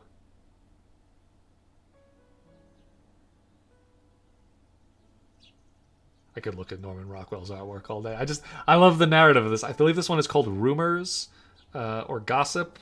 But, I like the little narrative here. This woman tells this woman tells this woman tells this man tells this woman tells this woman tells this woman tells this woman tells this woman tells this man tells this woman tells this man tells this man tells this man tells this man, and it gets back to the woman who told the rumor in the first place, and he's like, hey, did you tell people about that?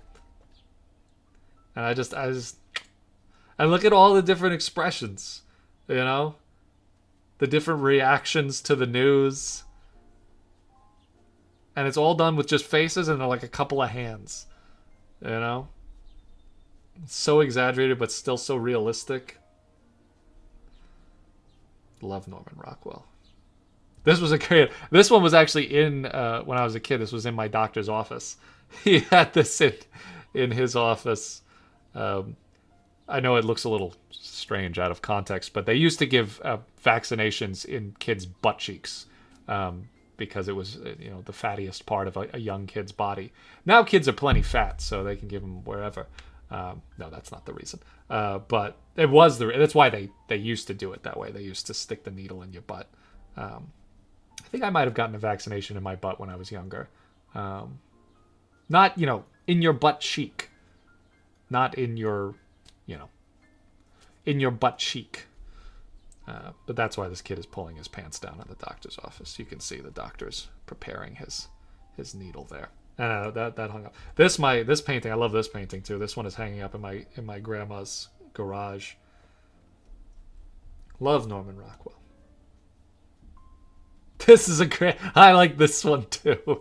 There's so just a lot of very indirect storytelling, and this is a great one too. This kid got in a fight. She's got a black eye. Her uniform is all messed up, and she's sitting outside the principal's office. We can assume that's her mom there, and the principal looks pissed. Her mom looks very disappointed, but look how happy she is. She won that fight. She kicked somebody's ass, and she feels good about it. She's literally saying, you should see the other guy. Ugh. Love Norman Rockwell.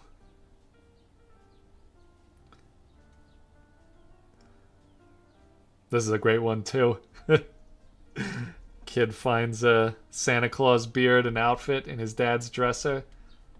There's also this, kind of a nostalgia for a time that we never lived in. I'm old, but I'm not that old.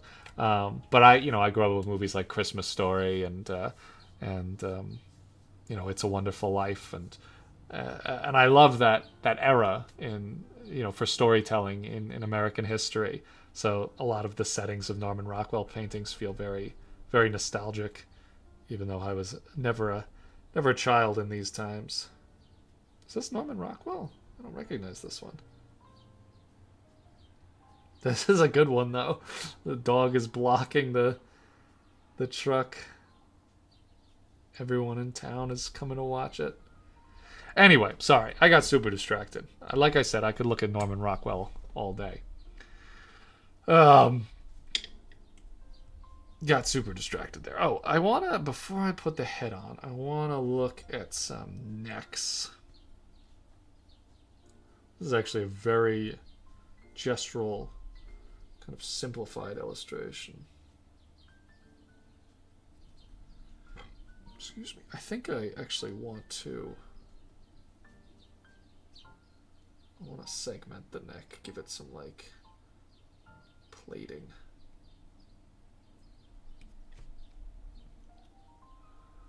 Ever consider doing a stream where we just sit and study these artists and how they render and such? I mean, yeah. I mean, we're kind of doing it right now. Little art education. That's always good. I mean, I'm not really qualified. Like, I'm not an art historian or anything. I don't think I could give you a full, proper, education on these artists and their techniques. But I could certainly convey what I do know and express my appreciation for the work that I really like.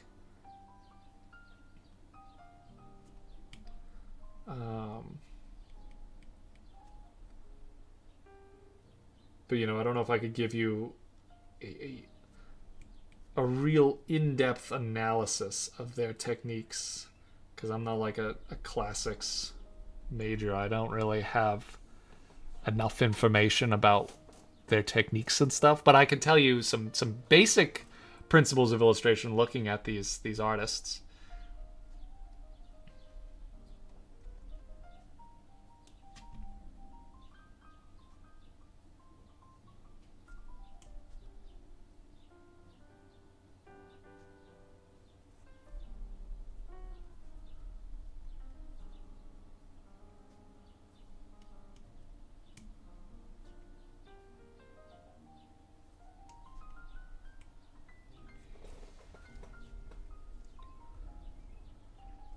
That's kind of the cool thing about art school. Someone saying I like learning with peers instead of learning from a professional. Like, going to the people always ask me, like, is it worth it to get a degree in illustration? Do I need one to get a job in illustration? And I always say no. You definitely don't need one to get a job in illustration. You can teach yourself everything you need to become a professional illustrator. It requires a lot of discipline.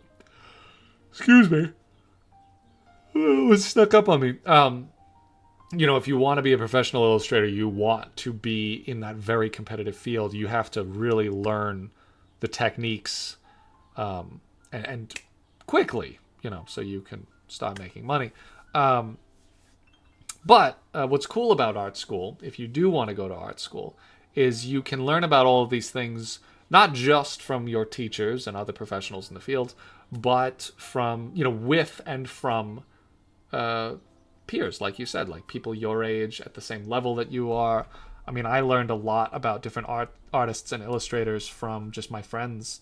I have a friend who's super interested in like comic book history. I learned a lot from him. My wife Claire knows a lot of contemporary and classic illustrators and painters. She's much more interested in actual painting than I am. I've learned a lot from what she knows about painting. That she learned from these artists, and it's just it makes it a little bit more fun. It makes it feel less like a lecture where you sit down. I mean, there are classes like that too, depending on what school you go to, but you're gonna have your like lecture classes, and those are important. I don't do well in lecture classes. In case you haven't noticed, I have ADHD, and it's hard for me to stay focused. Especially if I'm just sitting in one place and I have to like just stare forward, and I can't be drawing. If I'm drawing, well, I'm still getting distracted. Have you noticed that I'm still getting distracted even while I'm drawing? But I hate lectures. That's the point. And I prefer to learn in a more accommodating setting. Usually, I love going to. That was the other cool thing about art school. I guess it depends again on where you go to school. I can't think of any art college or university that wouldn't take you to a museum, but that's really cool, going to museums with your teachers and all your friends and stuff, all your classmates. So that's on the list of pros and cons. That's a pro, being able to learn about art in a community, because art is something that happens in a community. You need to be part of society, part of culture to create artwork. And so I think it's important to learn that. And again, you can do that without paying for tuition, but you need to go out and meet people and figure out who you are and what you want to do, and also how beautiful art is made.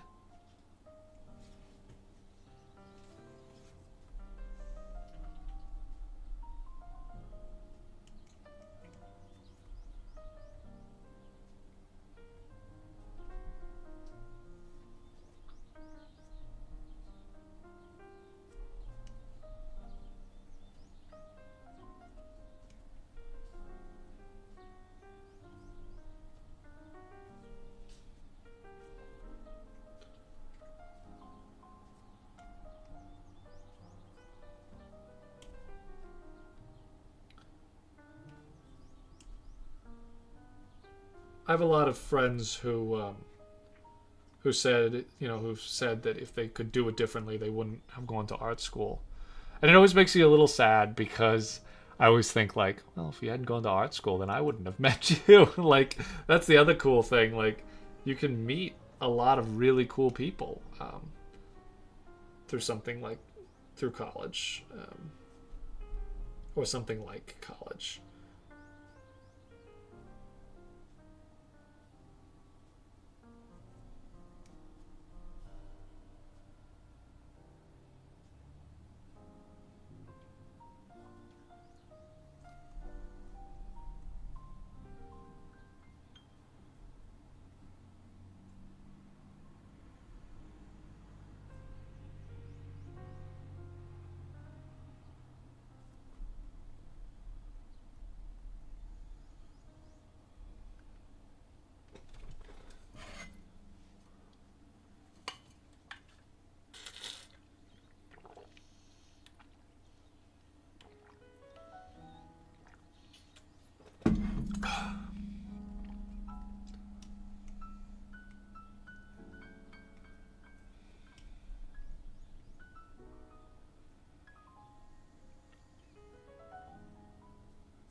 Excuse me.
Yeah, I mean, in my country too, in the United States, art school and pursuing a career in art in general is generally considered to be a waste of time. I think in a lot of places in the world, you well, when I tell people I'm a professional illustrator, they go, "Oh, really?" And then they always say like, "Well, what do you do? What do you like? How do you make money?" I'm like, "Well, I make illustrations. People pay me to make art." And they're like, "Oh, really?" It's just not. It's not that it hasn't been a profession. It's always been a profession. But I think especially in the modern world, the idea of an illustrator, we're so focused on making money. And now the thing that people say is like, "Oh, AI is going to take your job," right? I'm like, no, it's not. I mean, the day that AI replaces art and illustration entirely is the day that we don't really care about human stories anymore. Like AI can produce products, AI can produce images, but it can't replicate the actual process of illustration. The process of illustration is something that is human. It can only be done by humans. You can make a finished product without being a human. A robot can make a finished product, but it can't replicate that process. And that's what's valuable. And no one who is not an illustrator will ever understand that, because like I was talking about earlier, illustrating requires you to take risks. It requires you to do things that might make you uncomfortable, might make you feel ostracized or judged, or feel just vulnerable. And a lot of people just aren't willing to take that risk. They'd rather just have a robot do it for them. They'd rather just type it into a prompt, type a prompt into ChatGPT and say, make this for me. I don't want to spend the time, and I don't want to deal with someone saying that looks stupid. After I spend so much time working on it. And that's fair. It's a hard thing to do. It's a hard thing to put your work out there and to say, this is something that I made. I'm happy with it. And I don't mean like getting like negative criticism or positive criticism or constructive criticism. Someone saying, hey, maybe work on this. You can improve here or there, or I think this looks good, but why not try this as well if you want to do that? I'm talking about like, jerks on the internet is like, this is stupid. You're bad at what you do. Just projecting their own insecurities onto someone who is willing to make themselves subject to that criticism.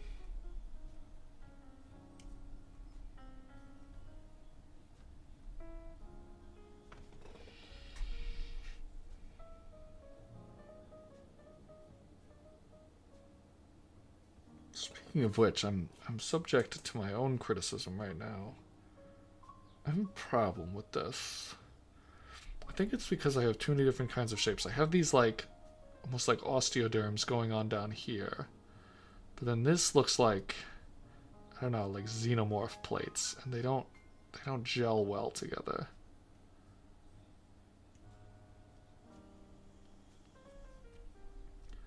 I think what I should do instead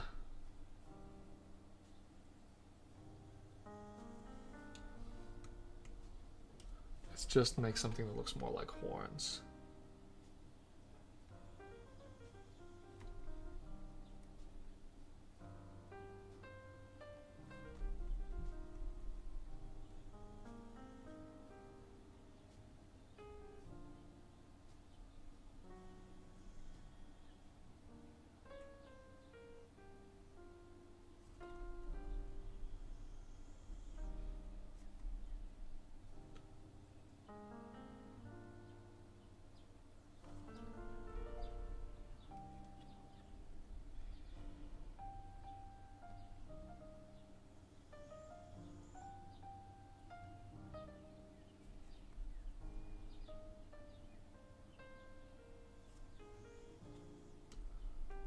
All I can say, about to people who are struggling to, to be an illustrator, to create the things you want to do, is it takes time. It takes a lot of work.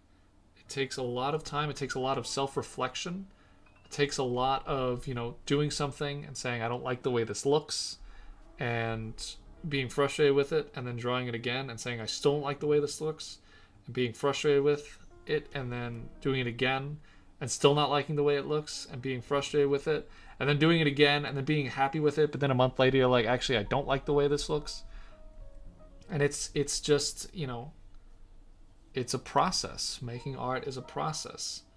You can't really think of it as just creating a product that you are happy with, every single time. Sometimes it's, something that you won't be happy with for years until you finally realize, oh, this is what I wanted to create. This is what I wanted to share with people.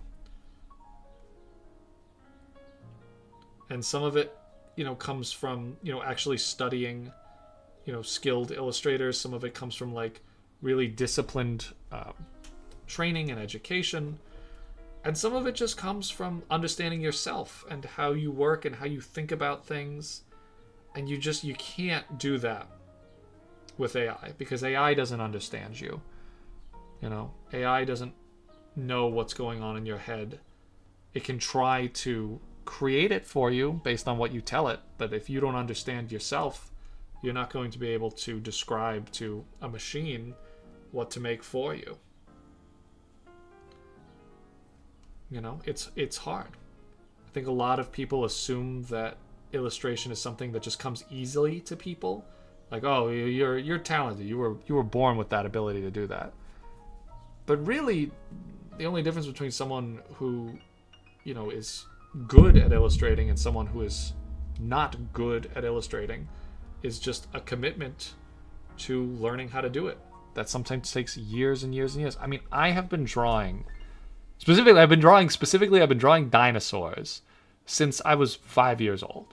And I still have a lot to learn. Like, I didn't improve a lot over most of my 30 years of existence.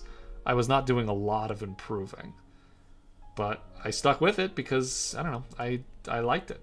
I liked being able to convey what I saw in my head on a piece of paper. And it didn't always look good. Trust me, my art has not always been something that people have said this is really good. And even to this day, I still, I have a lot to learn, a lot to improve on. And people still, to this day will tell me like, oh, this doesn't look good. Like, this is bad. It's a bad illustration. And, in some regards, they're correct. It depends on what it is that they're talking about.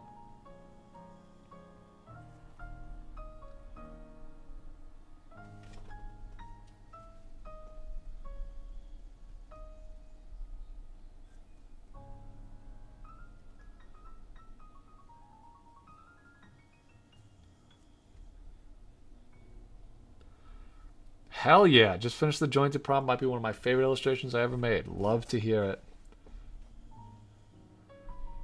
What's the farthest I've ever traveled from my home? I went to Edinburgh for my honeymoon. So from Rhode Island in the United States to Edinburgh, Scotland. And that is really... I've spent a little time in Canada too, but other than that, that is the only country other than the United States that I've ever been in. I am not much of a traveler. Part of it is money. It's just kind of expensive, and I don't have a lot of money. But part of it is also just, I don't desire to travel around the world as much as I think some people do.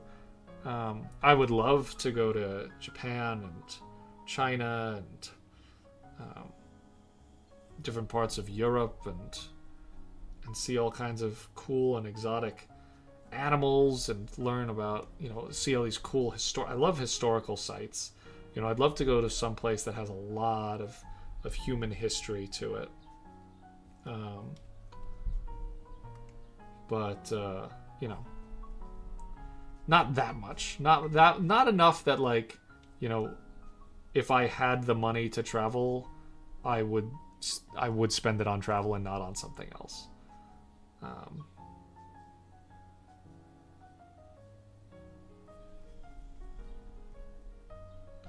Like right now, my long-term financial goals is to buy a house.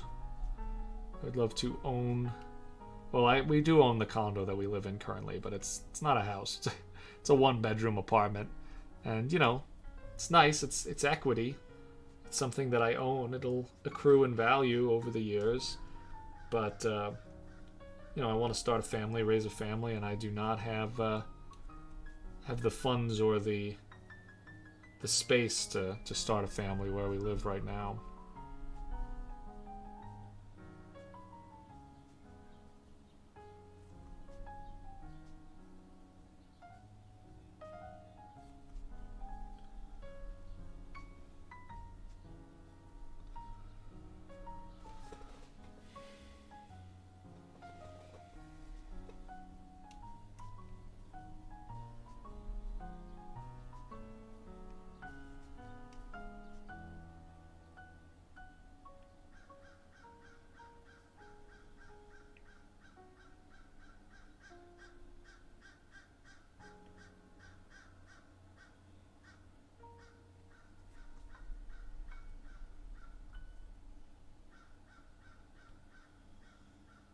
I feel the same way about tattoos. I want a tattoo, but I don't want a tattoo more than I want other things that I could spend money on.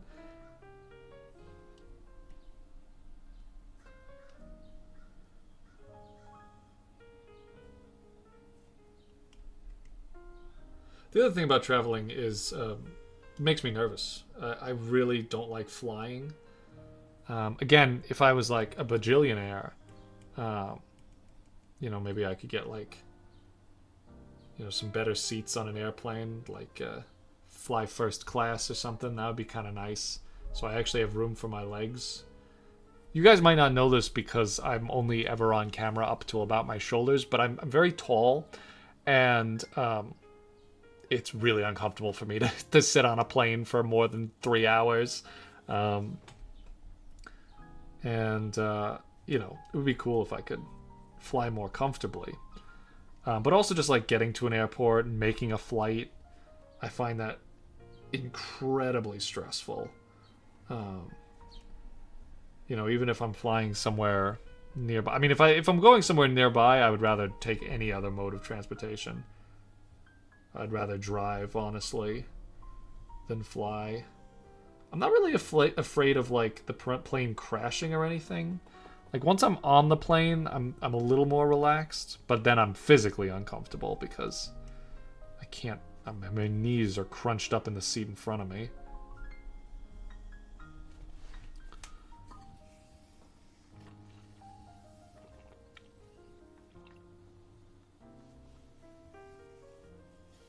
The older I get, the more critical I am of my work, which makes the process less enjoyable. Yeah, I get that. I've noticed that with these month-long drawing challenges. I used to be able to bang out like 3 or 4 of these illustrations in a day. But now, I get to a certain point, and I could call it done. But I'm like, this doesn't look good, or this should be like that, or I don't like the way this lighting looks. And so I spend way more time on each illustration than I really need to. And there's pros and cons to that, but I know what you're saying about, feeling like the more you improve, the higher your standards are for your own work. And that is important. And, I think that's really is a good sign that you're growing as an artist, and that you can look back at your old work and say, I would have done this differently if I made it now. And I think that's good. That's an indication of growth, not just as an artist, but as a person. And yeah, you got to figure out, for me, I've been trying to figure out how I can develop new techniques so that I can draw at a pace where I'm able to actually get stuff done on time, but also be happy with it, with my current standard for my work. And I've sort of talked about that already on this stream, how to work quickly but effectively. Something I've learned, over the years is that a lot of the times I actually am more happy with a piece of artwork than if I give myself like a month or 2 months or even a year, and if I'm finished with it, I'm like, I just don't really like this. Then in my head, like, I always remember that as like, oh, that piece wasn't very good. But then like a month later, I'll look back and I'll be like, oh wait, I like that. What problem? Like, I have a bunch of little nitpicks about this piece, and I kind of want to go back in and fix them. But a part of me is just like, just leave it, move on to the next illustration. There's a lot about this that I like too. So, maybe it's not worth spending the extra time on it. And maybe in like a month or two, I'll look back on it and I'll be like, wait, that was actually, I like that a lot. Because I've found that with a lot of my illustrations where it's like, I have problems with it at the time because I'm so in my own head about the actual illustration process that I just remember them as not very good. But then when I look back on them, I'm like, oh wait, no, that was great. What problems did you have with that? Like, actually, this is a good example. I feel like a lot of the illustrations I did this month, I felt like at the time I wasn't happy with them. But who knows? If I look back, like this one I had some problems with. That's nice. Yeah, I like that. I think my biggest problem with this month was the way I formatted them. I tried to go for this like Pokedex look, but I don't like that.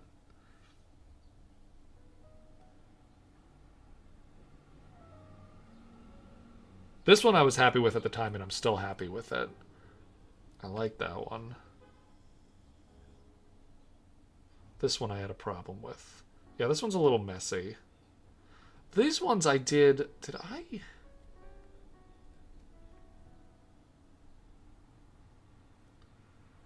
Yeah, I did line work over and under drawing. I don't know how I feel about that. I think it worked better, but did I do that for all of these? I don't think I did that for this one. I think this one I painted over the under drawing without doing separate line art. Yeah, I kind of did the thing where I like cleaned up the line art while I was working. Yeah, and then I painted over it. Yeah, I like this one a lot. It's mostly just the formatting of these that I don't really like.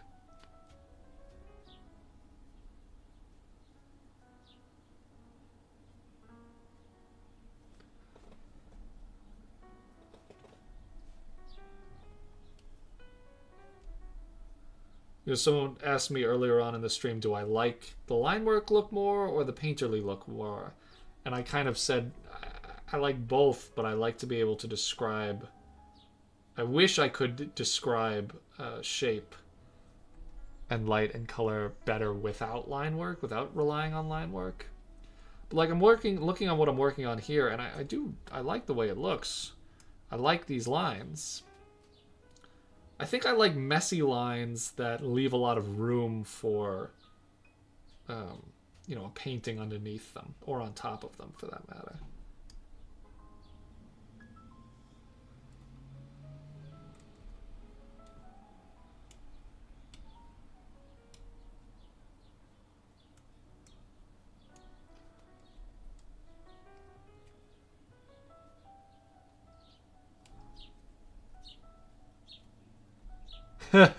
I was talking about this the other day while I was working on the equine illustration, about how a lot of people do struggle with drawing horses. They're a strangely difficult animal to illustrate.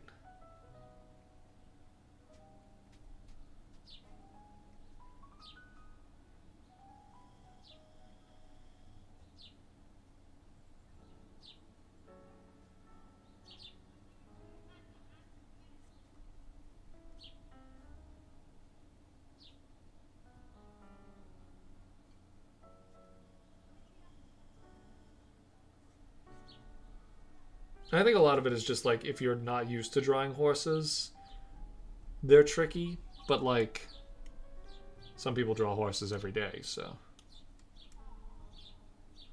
it's probably easier for them. What is going on? Why is this not selecting my...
Now, on the flip side, to go back to talking about horse anatomy, not that we have changed the subject, but I've been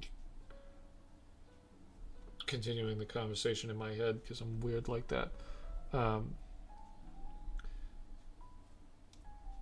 I think for a lot of people, dinosaurs feel challenging to draw too.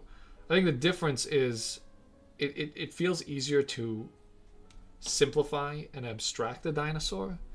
You know, if you pretty much make anything like vaguely reptilian and give it big teeth or like horns or any like short arms, like you could draw like this.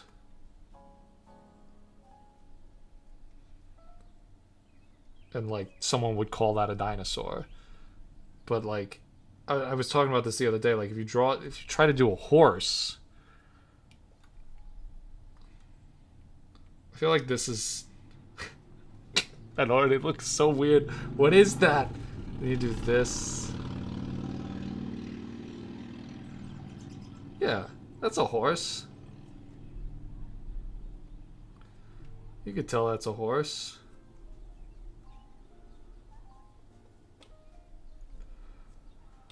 You know, I was saying this too. It's like they're like drawing a horse is like drawing human feet. You know, like you might not remember exactly what it looks like in your head, but when you try to draw it and then you look at it, you know, if you try to draw it from memory and then you look at it, you're like, that's not right. Like I don't know exactly what's right, but that's not it. I can't remember exactly what a horse looks like, but it doesn't look like this.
But the other thing about dinosaurs and horses and feet is, you know, the more you draw them, the more you understand them. You know, you really have to spend some time studying them. I mean, I spent a lot of time looking at horses too because horses are not something that I draw very often. Um, and you know, it was enlightening. I still don't know if I could draw a horse from memory per se. I think I would still require some reference.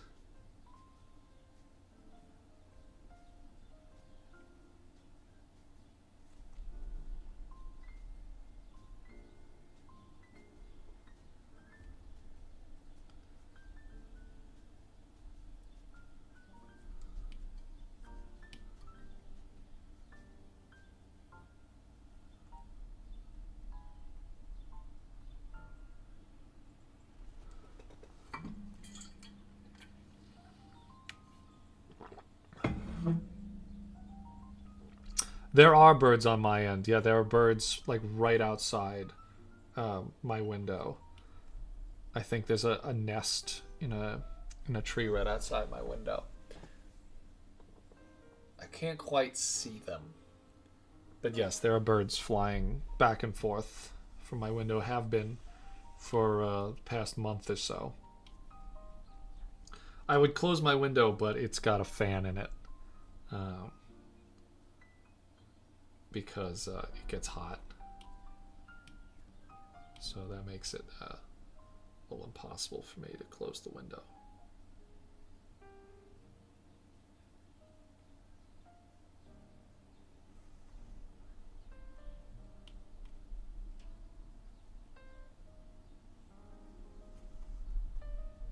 That's the other thing I was talking about. How I want my own home. I'd love to have a room other than my bedroom to do things like recording videos or streaming in. You know, I don't have a basement or a separate studio that I can do these streams in. I just have to do them at my desk, which is it's a nice space. It's not super conducive for streaming. as you can tell by the birds flying around, polluting the audio. Also the occasional dog barking. In the wintertime when the windows are closed, it's better.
Why the two heads? I don't know. It was just the first thought when I was thinking about Primal as a prompt. I was thinking, I first thought sauropod just because, they're the largest dinosaurs, largest animals to have ever lived on land, full stop, as far as we know. And I was like, all right, well, just, a single, just a sauropod is, it's cool, but it's not enough to really be a kaiju per se. So then I thought, well, it's an easier way to make it more kaiju, and I was thinking about long necks. I was thinking about King Ghidorah from Godzilla. And I was like, all right, well, 3 heads is a lot, though. 2 heads is kind of fun. It's got this sort of dynamic between the 2 heads, like they're 2 different. They represent 2 different personalities or 2 different. Maybe 2 different species, or what I ended up doing was a couple different species.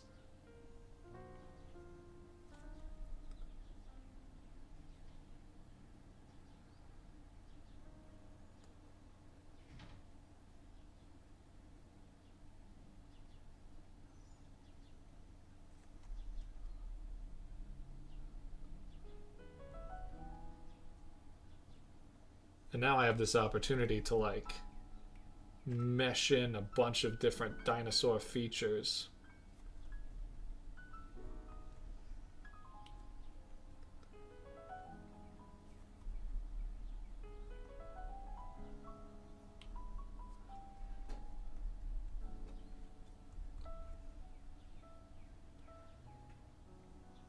I wasn't actually actively thinking about it when I came up with the idea for two heads, but now that I'm drawing it, I am reminded of if anyone plays Final Fantasy XIV.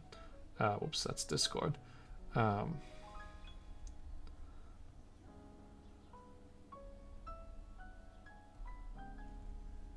Galul Jaja? Galul Jaja.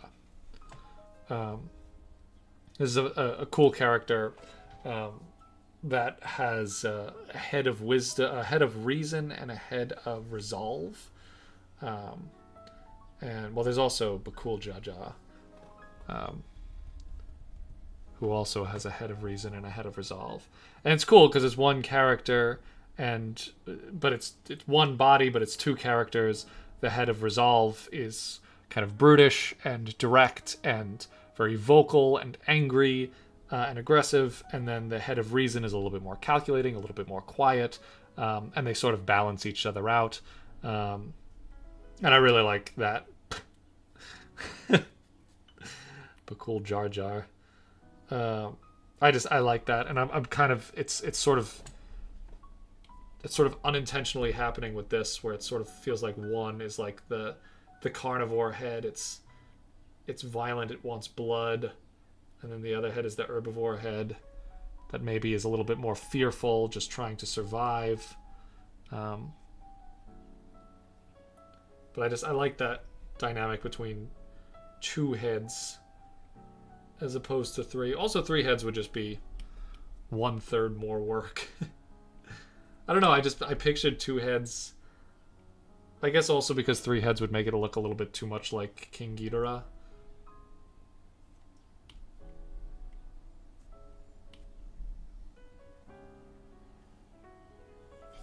There's also another inspiration that I'm thinking of in my head.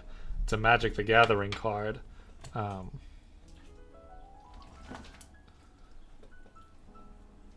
Zakama, Primal Calamity, this giant three-headed dinosaur. I really love this artwork.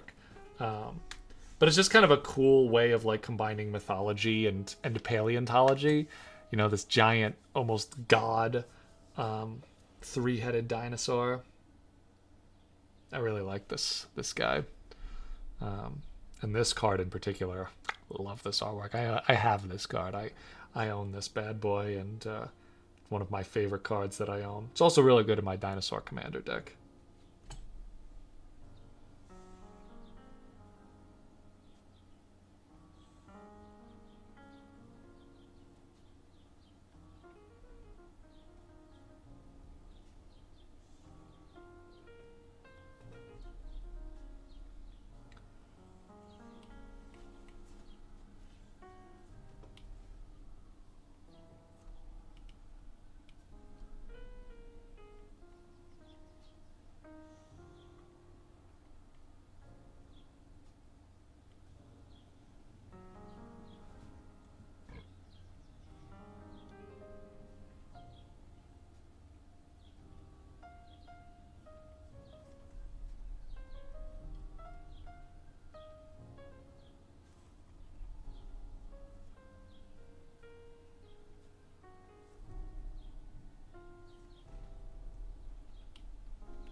what colors I want to use for this just yet. I haven't really thought about colors. I want it to be colorful. I think, again, because I'm thinking of that artwork of Zakama, the Primal Calamity. And I just think, you know, giant, colorful dinosaurs are cool. But I don't actually know.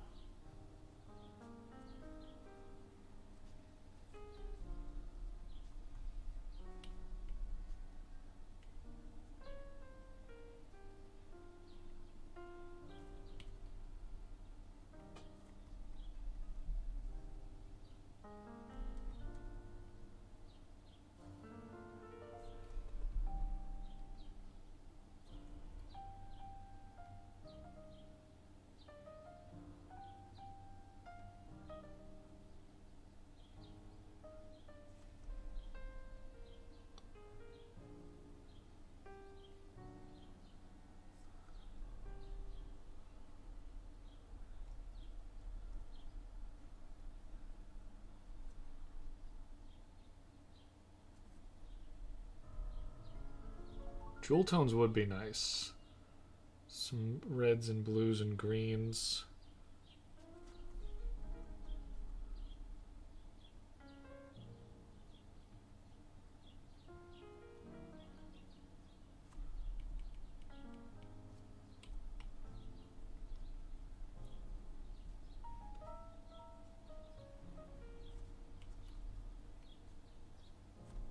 Should use the symmetry tool here.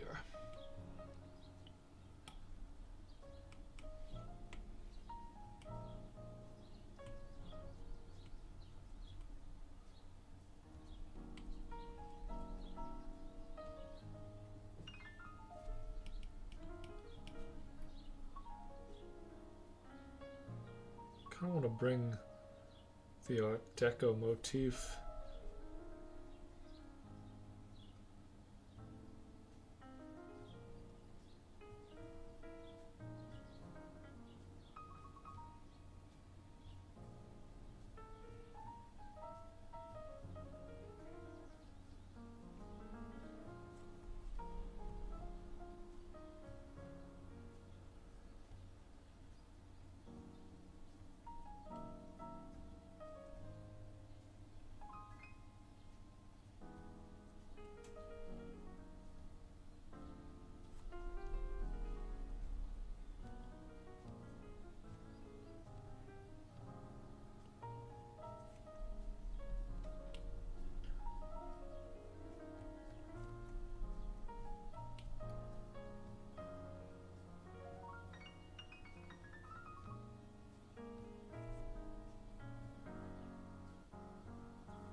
All right.